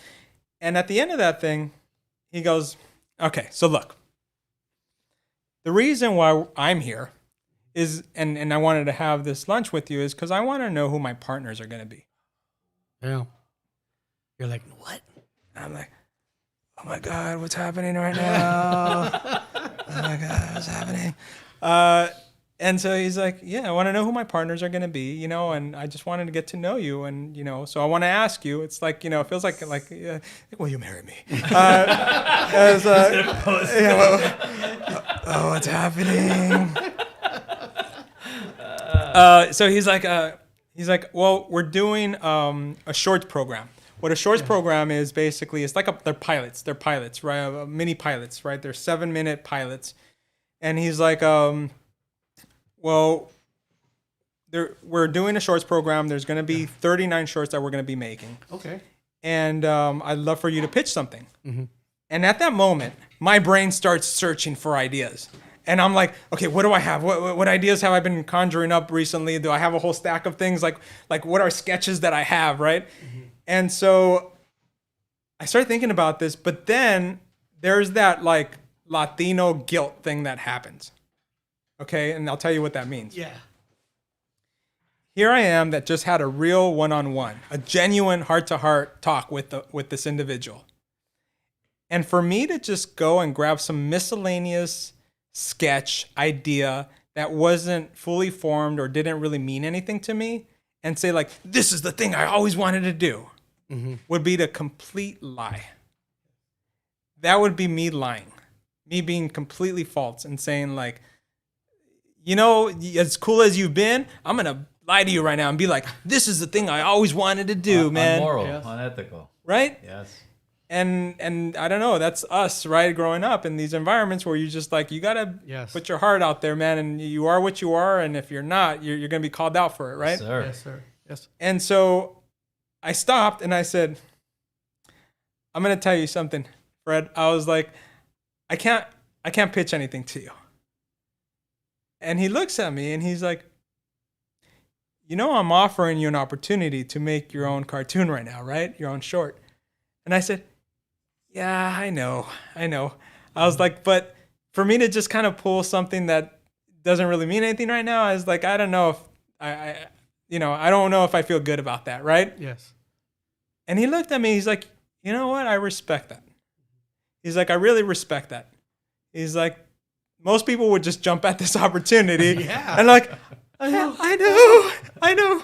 And I was like, I know, I just don't feel right, like just to kind of do miscellaneous something and pitch you something. I don't know what I want to say just yet, to be honest with you. I mean, I had this project that I had at Cartoon Network, but that's stuck there. And I was really passionate about that, but I haven't really thought about the next thing I really want to do. And he's like, okay, well, I'll tell you what. He's like, if I still have the shorts program going and you come up with an idea that you're passionate about, call me. And if you do, then I'll have my people look at it and I'll personally fly down to take a look at this idea of yours. Because that's how good it was, right? And how genuinely we both were to each other. And so I was like, deal. This is the deal, right?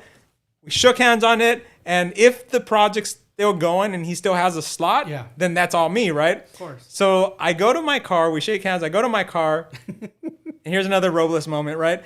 I go to my car and I'm at the steering wheel and I go, what did I do? What did I just do? what did I just do? I totally just blew my big moment, you know, to have my own animated like series, short, whatever it was gonna be. And I was so like, oh man, did I make the worst decision ever? This was like my one shot. And so I said, no, it's not. Okay. I took the tears away, you know, and I'm like, okay. You talk yourself down. Whew, all right. You'll be fine, Robles. Okay. And so I went back home, and then I started being real with myself. I was like, okay, this is it, man. If you're going to create something, what do you have to say? What do you want to make? What do you want to make? What is the cartoon of your dreams, man? This is it. This is your moment, right? Yep. And so I said, I don't know, but I'm going to start writing. So I wrote down the things that I love, specifically the things that I loved when I was a kid, specifically from the ages of 7 to 9, right? Okay.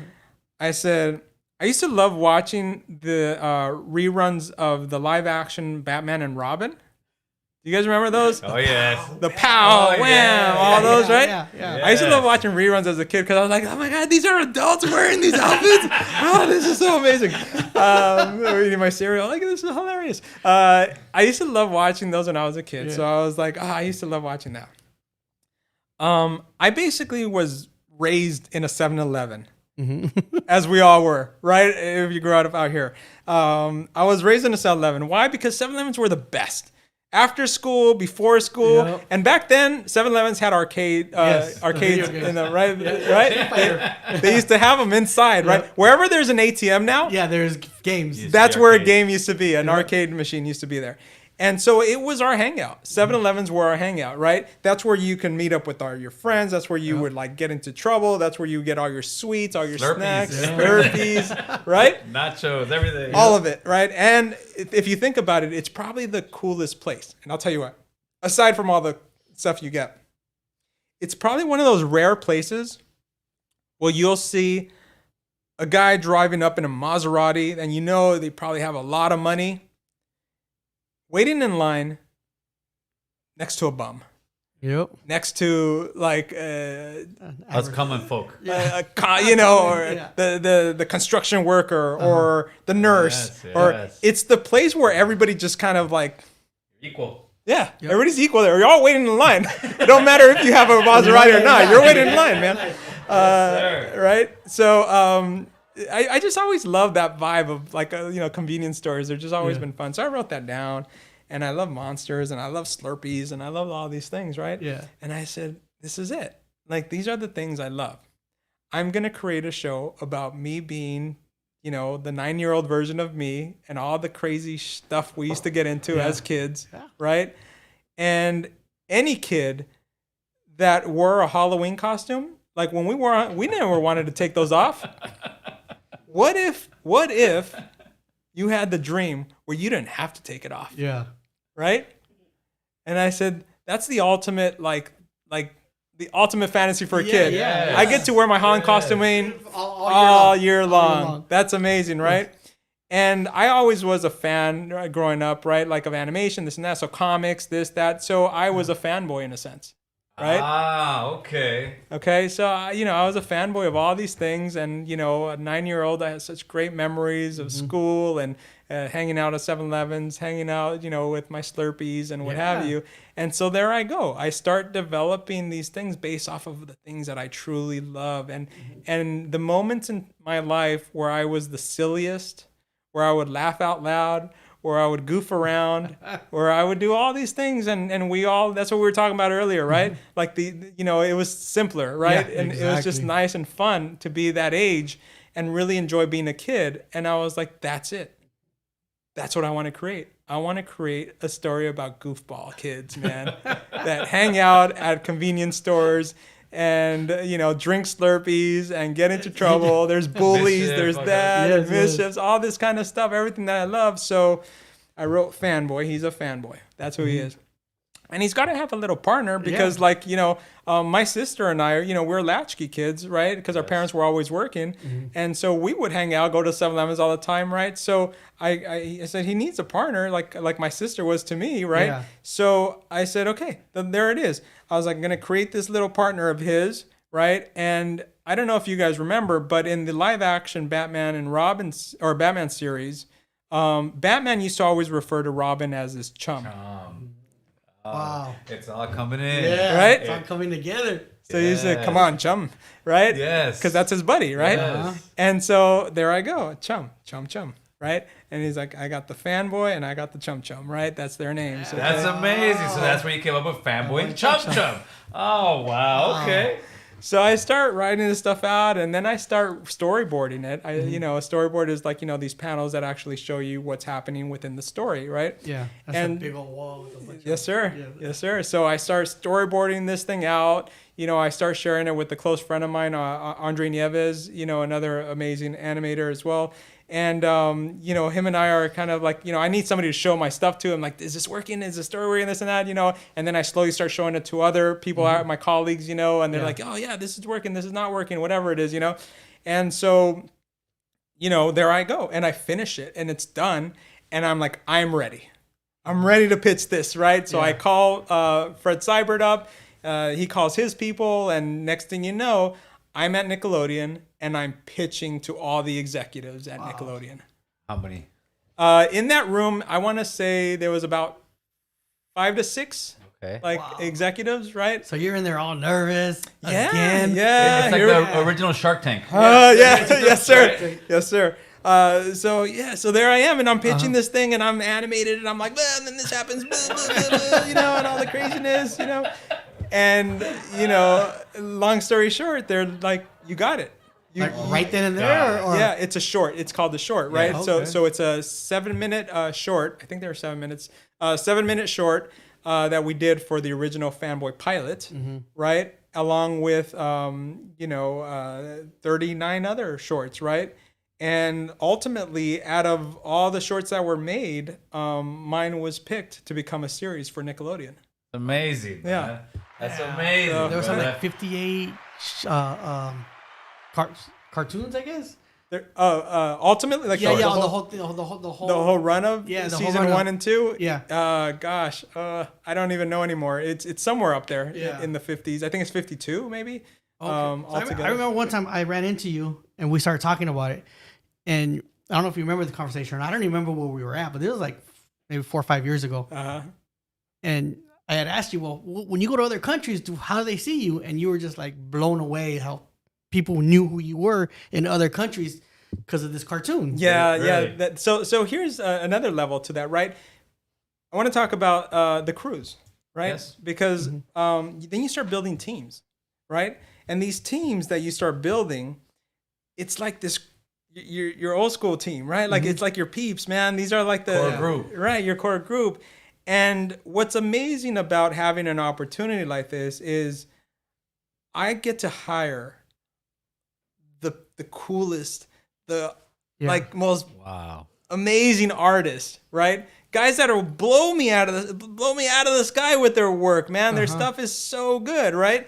And that's what I want. I want people that are 10 times better than me around me because I get to learn and I get to like educate myself with amazing artists, right? So that's what I do. I surround myself around amazing talent that I've always wanted to work Are with. you guys all a little bit crazy and animated? Because you're like a walking cartoon, brother. Am I? I love it. No, and I love it. I see the animation in yourself, and you're almost like a cartoon character. Are you guys like that when you guys get in a room like this? I don't know if we're all like this. I think we're all, different. Right. I'm definitely a different breed because I'm a lot more outspoken, I guess. But that's, I guess that's how I've always been even when we were young, right? Yeah. I think that's part of the charm, I guess, I had of being around with everybody in this way where they would allow me to kind of hang out because, I'm the guy who wants you're the cool kid. you want to talk, let's talk, So long story short, you build your teams, you build your crew. Then I start traveling to India and start building animation studios out there, right? Or teams out there because a lot of the animation actually gets animated out there. We do what's called pre-production out here. So that's all the writing, the storyboarding, the designs, all the setup stuff. Then a lot of it gets animated overseas. It's cheaper out there. Yes, sir. And so, but that means here I go. I got to start traveling to India and, and start building the teams out there, teaching them Quality control. how to do what we do, right? Yeah.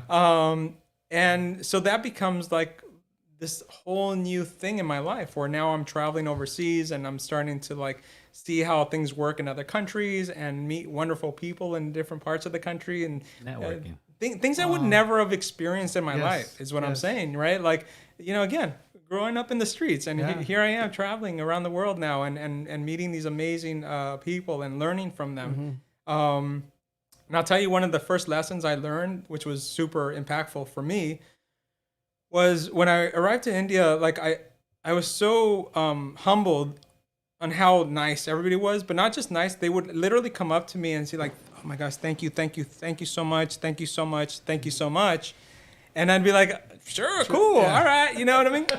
You know, That California attitude. yeah. I'm like, yeah, absolutely. You know, just me being me. But I didn't understand this energy, right? This energy of like, it wasn't just like, hey man, thanks a lot. You know, it was like this genuine like, thank you, right?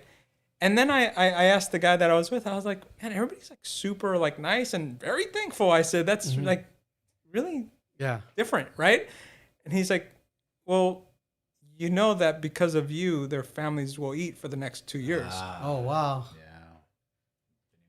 That's a big weight on your shoulder. Man, that's when it really hit me because I'm like, oh my God. You know, here I am thinking, oh God, I'm going to make a goofy show about funny stuff and we're all going to have fun and this and that. Not realizing that the things that we do are part of a bigger, like something much bigger, right? Something that can really help families, feed families, like support them and help their kids go to school or do whatever this does, right? It's this bigger thing that exists outside of just me thinking like, oh, it's this cartoon I want to make, right? Like an ecosystem almost. Exactly, right? So then I started to realize like the responsibility I had, right? And making sure that I'm like taking care of my people, I'm taking care of my team, I'm taking care of It's a big weight on your shoulders. Well, you start realizing like, oh wow, this thing that I thought was just for fun and having a good time, like it's a lot bigger than that, you know. And I have to really kind of think about it in that way and be a lot more respectful to the people who've given me this opportunity, to these companies who are investing millions of dollars to make these things, right? And to respect everybody who's a part of this community in animation, right? And I think that's why ultimately, you know, I have such love and respect, and I'm so grateful to this industry that has really taken care of me in this way. And it's not that they've just taken care of me because they feel sorry for me or they're just like, no, it's because I work and I do Put in that work. Yeah, you put in that work, and so it's a mutual thing that happens. So right? how did the Netflix show come about? So when we finished Fanboy and Chum Chum, I didn't know what I was gonna do next. I was like, well, what does a person do when they finish their show? Yeah. Like, it's like, you know, what you imagine, like you hit the top, you get to the top, that one thing you always wanted, and then I was like, well, what do you do next, right? Because I didn't know what a lot of creators, like, they would make shows and then they just vanish and off the face, like they just like into the sunset. Yeah, it's like, oh my gosh, am I gonna disappear? Like they, you know, you peaked. Yeah, I thought I was gonna disappear, like in what is it, the Avengers, right? The Endgame when everybody started. I'm like, oh my gosh, that's gonna happen to me. So then I was like, okay. Starting to roll up the sleeves again. I got to start coming up with my next project, my next idea, this and that. And I had been working on stuff on the side. Yeah. So I had filled my office up with a whole bunch of presentation art of development that I wanted to work. And as I was wrapping up, one of the development executives came to visit me, and they looked and they saw all this development work of projects I wanted to work on. And they're like, you're not going anywhere. You're going to stick around a little longer, right? Mm-hmm. And I'm like, great, I'm happy to do so, right? So they put me on an overall deal. And that was very rare at the time. An overall deal is when they're willing to keep you around and pay you to develop your next idea. Oh, nice. And that's very rare. I mean, it's happening a lot more in the industry, which I think it's amazing because it actually, I think it's a great investment because the studio is now invested in you. 100%. Yes. As opposed to just saying like, oh, you're going to pitch something, come back with something, and then pitch it and come back. There's no real like investment. But when they're spending money on you, they're paying attention. Yes. Right? They need to make sure like we're going to get our money's worth. So we're going to make sure that we're going to pay attention to this project, and we're going to put a lot of energy behind this thing to try to make it as successful as it can be. So I became part of the first round of overall deals that happened at Nickelodeon, and then others started getting the overall deals, and we became what was called the collective there at Nickelodeon. And I just hustled. Long story short is I worked super hard because I wanted my next show. Yes. I was like, I want my next show. But I think Nickelodeon expected for me to do another silly comedy after that. And I don't think they knew what my history was at the time. And I had worked on action adventure shows early in my career. And I was like, well, I think I want to flex a different muscle now. Yes. You know, I want to do more of the action stuff, right? I still want to have fun, but I want to do more action stuff. So I started developing this series. But the way that came to be was I've always been a huge fan of the original Ghostbusters series. Okay. Right? The animated, I don't know if you remember the animated one, Yes, right? yes. The real Ghostbusters. I was always a big fan of that. And there was one week where I was like basically binge watching all the episodes, right? And I was like, man, this is so cool, you know? And I was in my office watching them and drawing, but I didn't know exactly what I wanted to make yet. And I said, why aren't they making another Ghostbusters animated series, right? Like, I need to call Sony up and be like, look, guys, you guys need to get on this because this was a good show. But, you know, of course, I couldn't go work on that show because I was at Nickelodeon. Yeah. But I was like, man, I wish I could work on a Ghostbusters animated series. But there's no way I'm going to work on Ghostbusters, right? I was like, fine. If I can't work on Ghostbusters, I'm going to create my own Ghostbusters. That's right. Right? Yeah, yeah. So I was like, I'm gonna figure out my own version of Ghostbusters, right? So I was like, well, what if, right? It all starts with that what if idea. I was like, what if it's like Ghostbusters but with video games, right? It's Ghostbusters with video games, right? So what if, like, you know, I love playing video games, right? So what if my console would glitch, right? And then, like in The Ring, you know, remember when that girl comes out of the television set? I was like, what if it glitches and then what comes out of that is whatever character you're playing Yes. rips out of the television set, right? And if that would happen, that's your ghost, right? I was like, but what if like this company, right? The Microsoft meets Nintendo meets, you know, Sony PlayStation. If one company like ruled them all, like Lord of the Rings, right? One company ruled them all and had the greatest technology ever to create the greatest games, you know what I mean? But every once in a while, because of their pixel technology that they would have, every once in a while when their systems would glitch, right, these awful accidents would happen. But if anybody found out, do you know how many billions of dollars they'd be sued for? Got a business. They'd be out of business. And that's a lot of customers, right? Yes, sir. So how do we take care of this situation, guys? How do we take care of this problem? We need IT. But not just any IT, right? They might look like Geek Squad guys, right? They might show up in vans that look like Geek Squad. But what we don't know, that these guys and gals who have been with these jobs are really part of like being the best gamers that are out there. Right? Because I mean, think about it. Any game that's played Fortnite, what have you, they know exactly who the top players are. They're tracking all that information, right? Yes, sir. So that company can easily go like, yep, this guy, Hector Nieves, high five, great. Miko Kubota, Mikao, great. She's going to be one of the, let's go recruit these two right here and part of our team, this and that. And any kid, now this is like, you know, the kid side of me where it's just like, that would be the coolest thing ever. Love it. Imagine if like somebody knocks at your door and says, you want to be a secret agent, man? You'd be like, yeah, I want to be a secret agent. What kind of secret agent? You get to bust video game monsters. Yeah, I want in on that action, man. So that's basically like how I started putting these pieces together in this concept of glitch text. And I started storyboarding it out. And underneath my desk, I have this box, you know, that it says with black marker, it says my box of ideas. Literally. It's a box of ideas, right?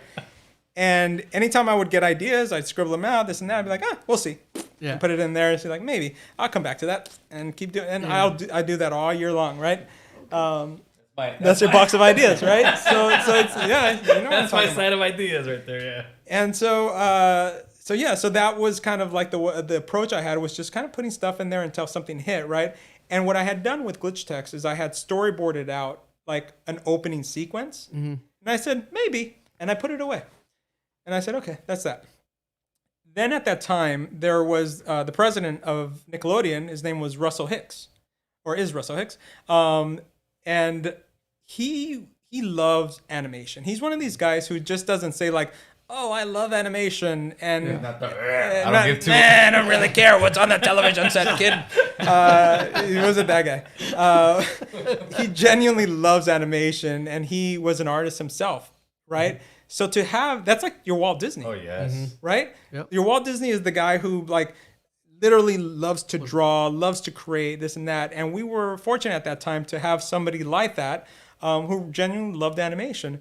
And so he would walk around the studio at night, after hours to see like who's sticking around, right? And of course, like anybody who knew me back then, for sure, you knew my lights were on. Late nights, I'm there, I'm hanging out, right? That's right. And so he would come by my office and we'd talk animation.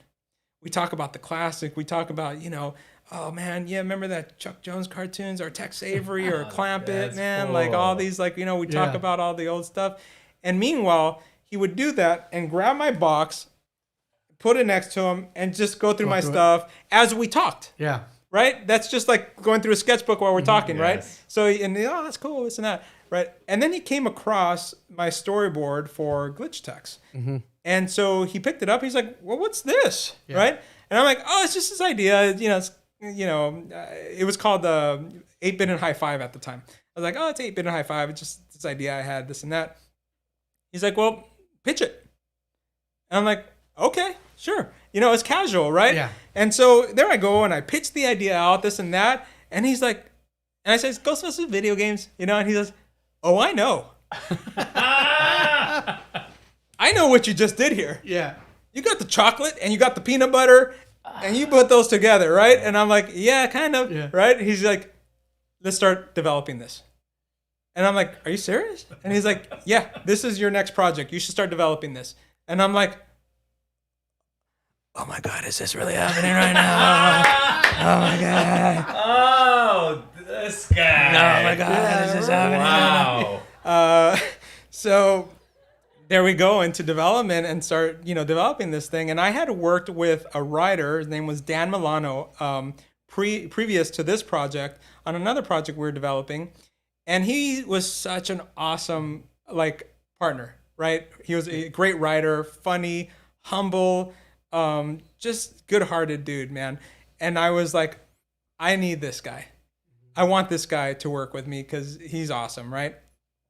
So call up Dan, and I'm like, Dan, you got to get over here, man, and work on this with me. This is going to be great, man, this and that. And he's like, I'm down, man, I'm down. So, he comes down and he starts working, and they offer him an overall deal.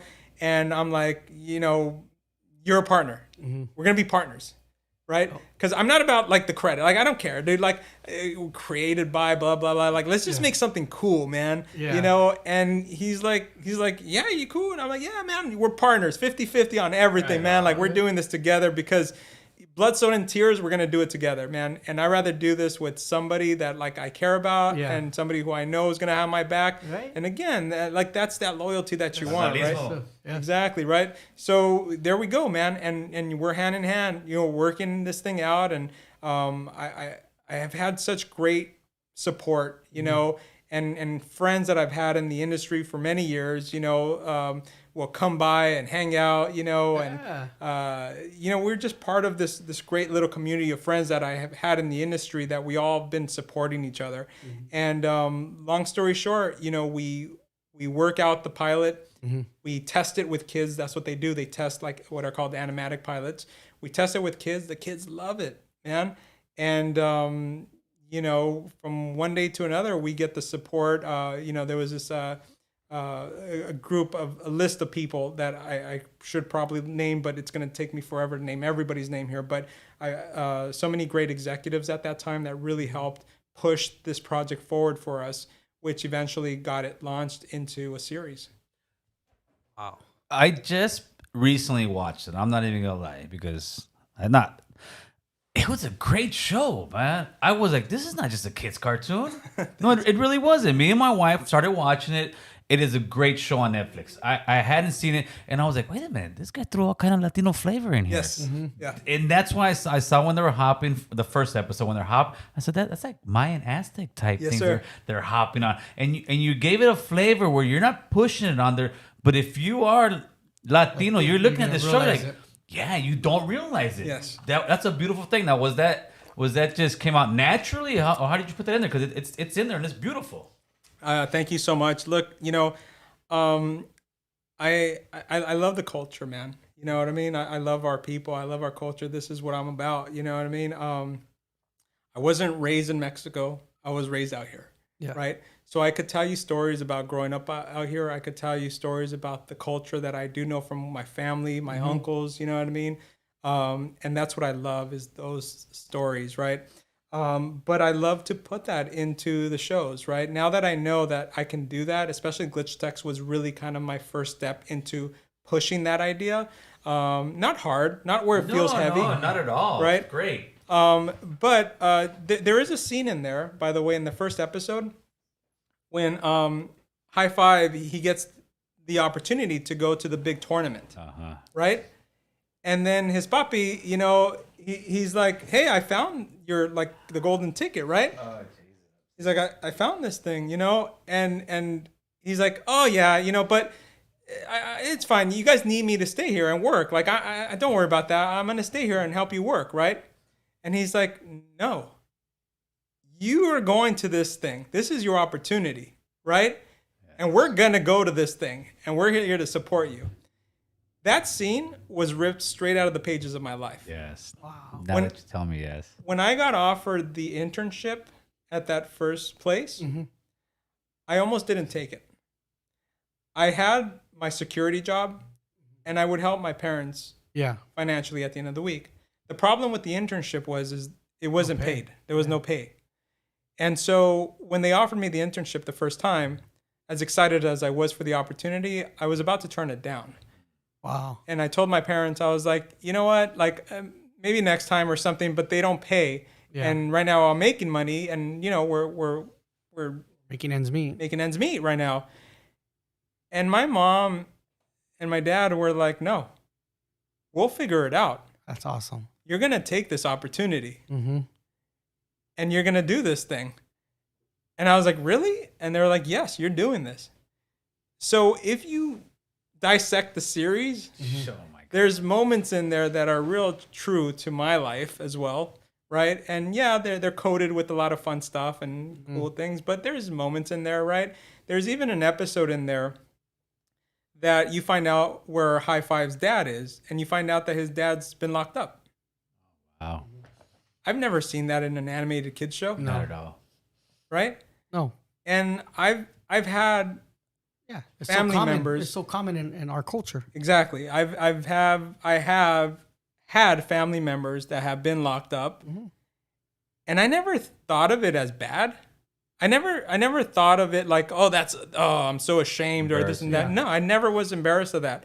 I actually would get excited to go see, my family members. Yeah. Uncle right? so-and-so. Yeah, exactly. El tío, right? I would get excited to go visit and to go, to see them at these places, right? But I never saw it as a negative thing. And I was like, I want to do an episode where you deliver that message for those kids that have family members or moms or dads that are incarcerated. Yes. Beautiful. And that they don't feel bad about that. I don't want kids to feel bad about that, because regardless of what that situation is, that's your blood. Yes. Sir. Yes. And things like that are important. And the show itself, we have many ethnicities and cultures in the show. Yes. So the texts themselves, I mean, we have Muslims, we have Latinos, we have Asians. I mean, you name it. We have everybody in there. And people have asked, like, did you do that on purpose? Did you and Dan do that on purpose? We're like, No, I grew up in LA. Yeah, yeah.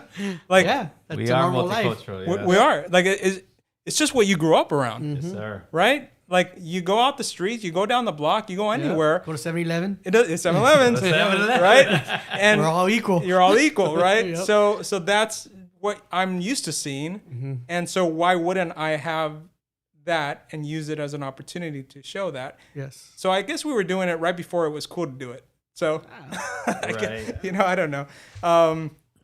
But we didn't do it with like this thing where we wanted to deliver a message, and it was just kind of something that happened natural for us. Like being a pioneer by putting that in there. I'm sure people have done it before, but I'm just proud that we did it and happy that we did it. Before we wrap this thing up, I want to talk about real quick, briefly, how did it feel? You won an Emmy, right? Yes, sir. Yes, sir. Look at the smile, dude. That is a huge accomplishment. People don't know Emmys. You're going up against TV, Ellen DeGeneres. You got Martha Stewart. You're going up against some bigwigs, right? Yeah. Now, what did you guys win the Emmy for? I know your show won a few. Yes. Talk to me about that. Gosh. So we won for character design, background design, directing, and what was the big one we got was like something like best show or some kind of like Best animated show of the year or something, right? It's one of those where you're just kind of like wow, but I'll tell you, it's a dream, right? It's like this weird dream, like you feel like you're literally like surreal, super surreal, right? Because you're there, you're all in your tuxedo, Your penguin suit. Yeah, my wife and I are just like, oh my gosh, what are we doing here? Yes. And we're just super excited about being there and the opportunity of these things. But I was so excited knowing that like my team were getting these Emmys. Yes. Right? The team members, because we had submitted them specifically. And to see like my crew going up there and like, man, exactly. Like that's my crew right there, The homies. And they're going up there getting their Emmys. Like that's like Proud Papa stuff. Yes. You know what I mean? Yes. Like that's Proud Papa. I didn't expect us to, as producers, to get like the award that we ended up getting for the show. I was just excited that my Your team team was getting them. these awards, right? And then came the big moment where it's like, okay, this is it. And we're like, of course you're like, Yeah. But there's a side of you that's just like, You're ready to go like, oh, that was close. Yeah, you're ready to clap. Good That was job, close. guys. That was close. That was close, man. At least we were, at least we made nominated. it. We were nominated. We were nominated, so at least we were close. So we were ready for that moment, and sure enough, like they say our show, they say the name and all of this, and we were just like, oh my God, what's happening? I think I teleported. From my seat to there because I don't remember what I don't remember what happened Yeah. in between that. But next thing I know, there I am on stage with everybody else, and we're thanking. How happy was Papi? My parents, my mom, my dad, my sisters. I must my be so cousins. proud of you, dude. Yeah. I'm proud of you, damn it. I just met you 45 minutes ago. It's been an amazing career. 26 years. And you still got years ahead of you. Yeah, that's the plan. That's the plan, man. That's the plan, sir. But I really, I'm grateful because I started at such a young age, and I've been fortunate enough to learn from some of the best in this industry, and I'll continue to learn, and I'll start from the bottom all over again just to work my way to the top, because what I really have learned in this experience that it really is about the journey, right? Because you can get the awards and then the night's over. Yes. And then you're just like, okay, that happened. And then you're just like, what's next? I want what's next. Yes. That's me right now. Like, I want next. I want more. I want, and I want to keep building people. And now I'm really excited about like helping others, young creators, right? And mentoring them and giving back to the community, like I have been for years, by the way. It's one of my many missions is to go to the communities and go to schools, right? Specifically out here in LA. I've done it all around the world to go speak at different colleges and what have you, to really kind of motivate and let our community specifically know that this story that, we've been here for an hour or two or whatever we've been here now, I felt like nobody. I felt like I wasn't destined for something special. I didn't have that awesome, talent that immediately I was going to be, doing what I was going to be doing, or I didn't go to that special school. I didn't have those special connections, right? I was just a kid that was lost, and I knew I had a talent, and I knew I wanted more.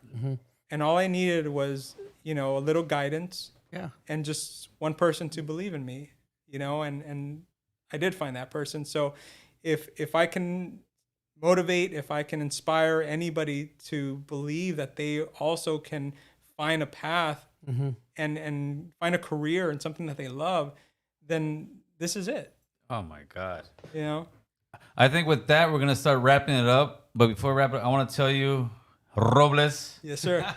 You are an absolute inspiration to all the raza. You are a guy that we should celebrate. We're so always busy having, like I said before, we're having Heritage Latino Month. No, people like you should be, dude, you are an inspiration. You came from the hood, you came from the ghetto, you make the right decisions, and look where you're at, man. And hopefully some younger kids that are in the industry or just in life in general will learn from you, because man, I learned a lot from you, man. And I just want to thank you so much for coming and blessing our platform, brother. Yes. I'll give you the last word. You give your shout-outs. Do what you got to do, Playboy. Yes, sir. Okay, here we go. Right here. Camera 1, camera 2. There you go, baby. We're professionals up here. And after this, we'll fade to black. Well, I'm going to wrap it up with pretty much continuing what I was saying. Like, I started like this, guys. I was so happy when Boo Boo called and we connected in this way. Because I miss seeing my old friends. Wait, I forgot to tell you.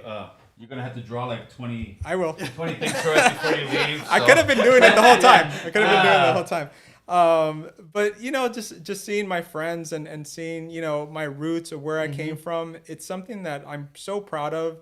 I've never felt ashamed or anything. I'm proud of it, man. I'm proud of my community, my people, mi gente, everybody who's out there in the struggle and fighting the fight. Just know that I'm human too. And, I fought the fight and I continue to fight the fight. And I want the kids out there to know that, like, this is a reality. And I know that this is a different generation that sees the potential and they believe in themselves in a way that we never believed in ourselves.